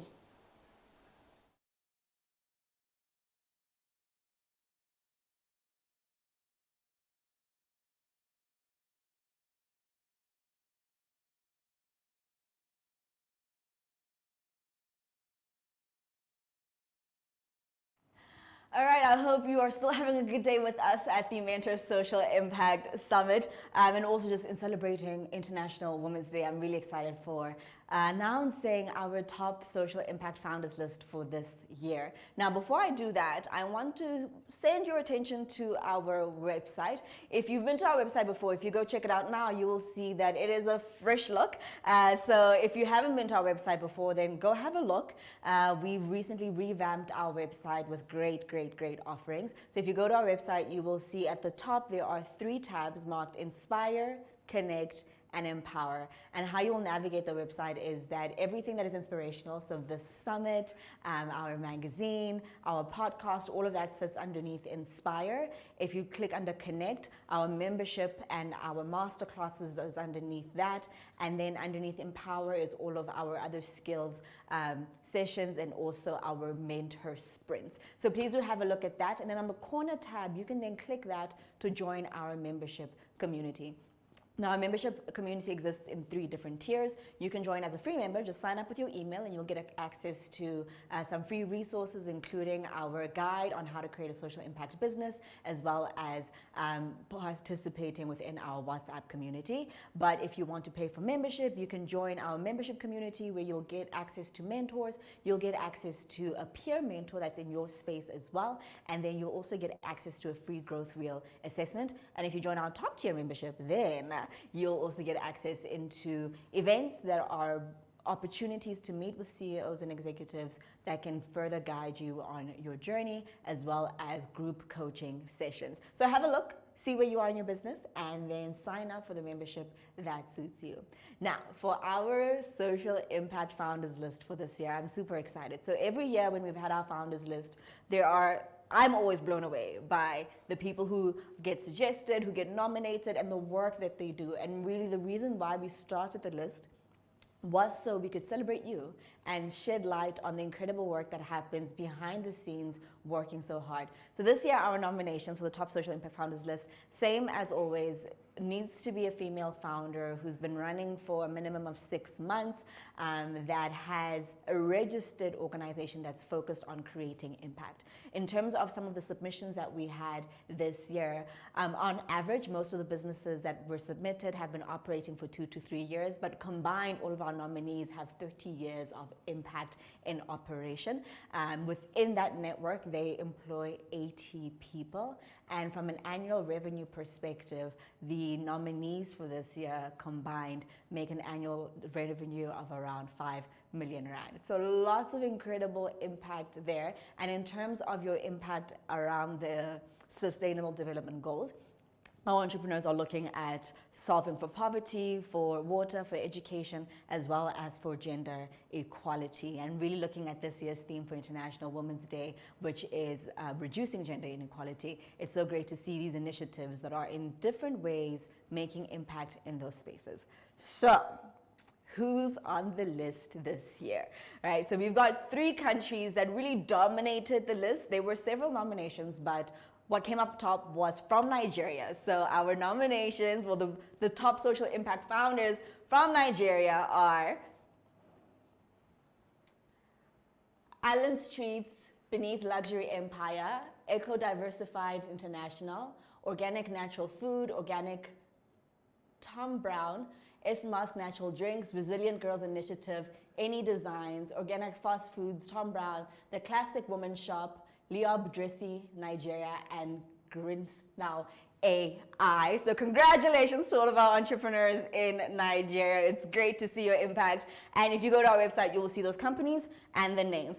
Our second country dominating the list is South Africa. And the nominees that are on the list for the top social impact founders list this year, coming all the way from South Africa, are Tiny Codes Edu, MISW Services, as well as Crate, and we congratulate you for the incredible work that you're doing. And our final entrepreneur on the top social impact founders list this year is all the way from the United Kingdom. I believe they are based in Scotland, or may have moved from Scotland. But I want to say congratulations to Graciously Elayo for being nominated, and that is our top social impact founders list for this year. Congratulations to all of our businesses. Love, love, love the work that you're doing. You know, we don't have it in our program to share all the details of the different initiatives, but you will find them on our website, unpacking what the business does, their impact, their focus. And if there's any way in which you'd like to support those organizations, you'll find that there as well. And we also invite you to connect with them across social media and the work that they do. From our side, I also want to say to you, please head over to our website, www.menther.co.za.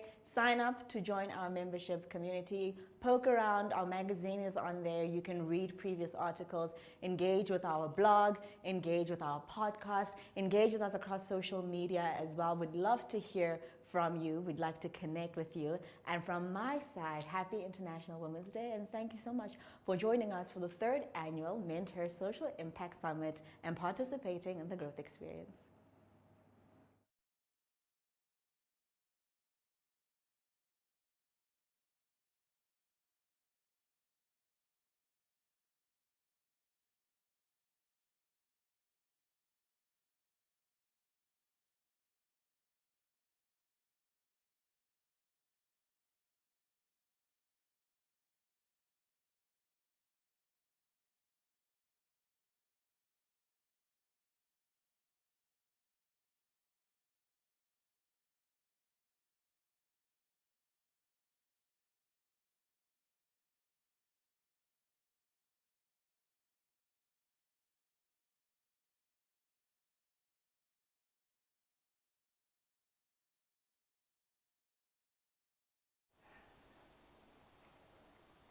We have come to the end of the MentHer Social Impact Summit. Thank you all for joining us. And before we wrap it up, just to announce our winners for today. You guys entered, we see you, we saw you, so thank you so much. The MentHer goodie bag goes to Zandile Mashile, congratulations.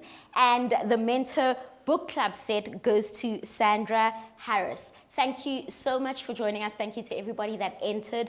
A big thank you to all of the guests that took part in the summit today. It really was an insightful, encouraging time. So many different insights were shared, and I hope that you guys grew as much as I did. Don't forget, like Ntsiki mentioned, to follow us on all of our social media platforms. Head over to the website, join the community, and more than anything else, thank you to you for joining us today. We're signing out. See you next time.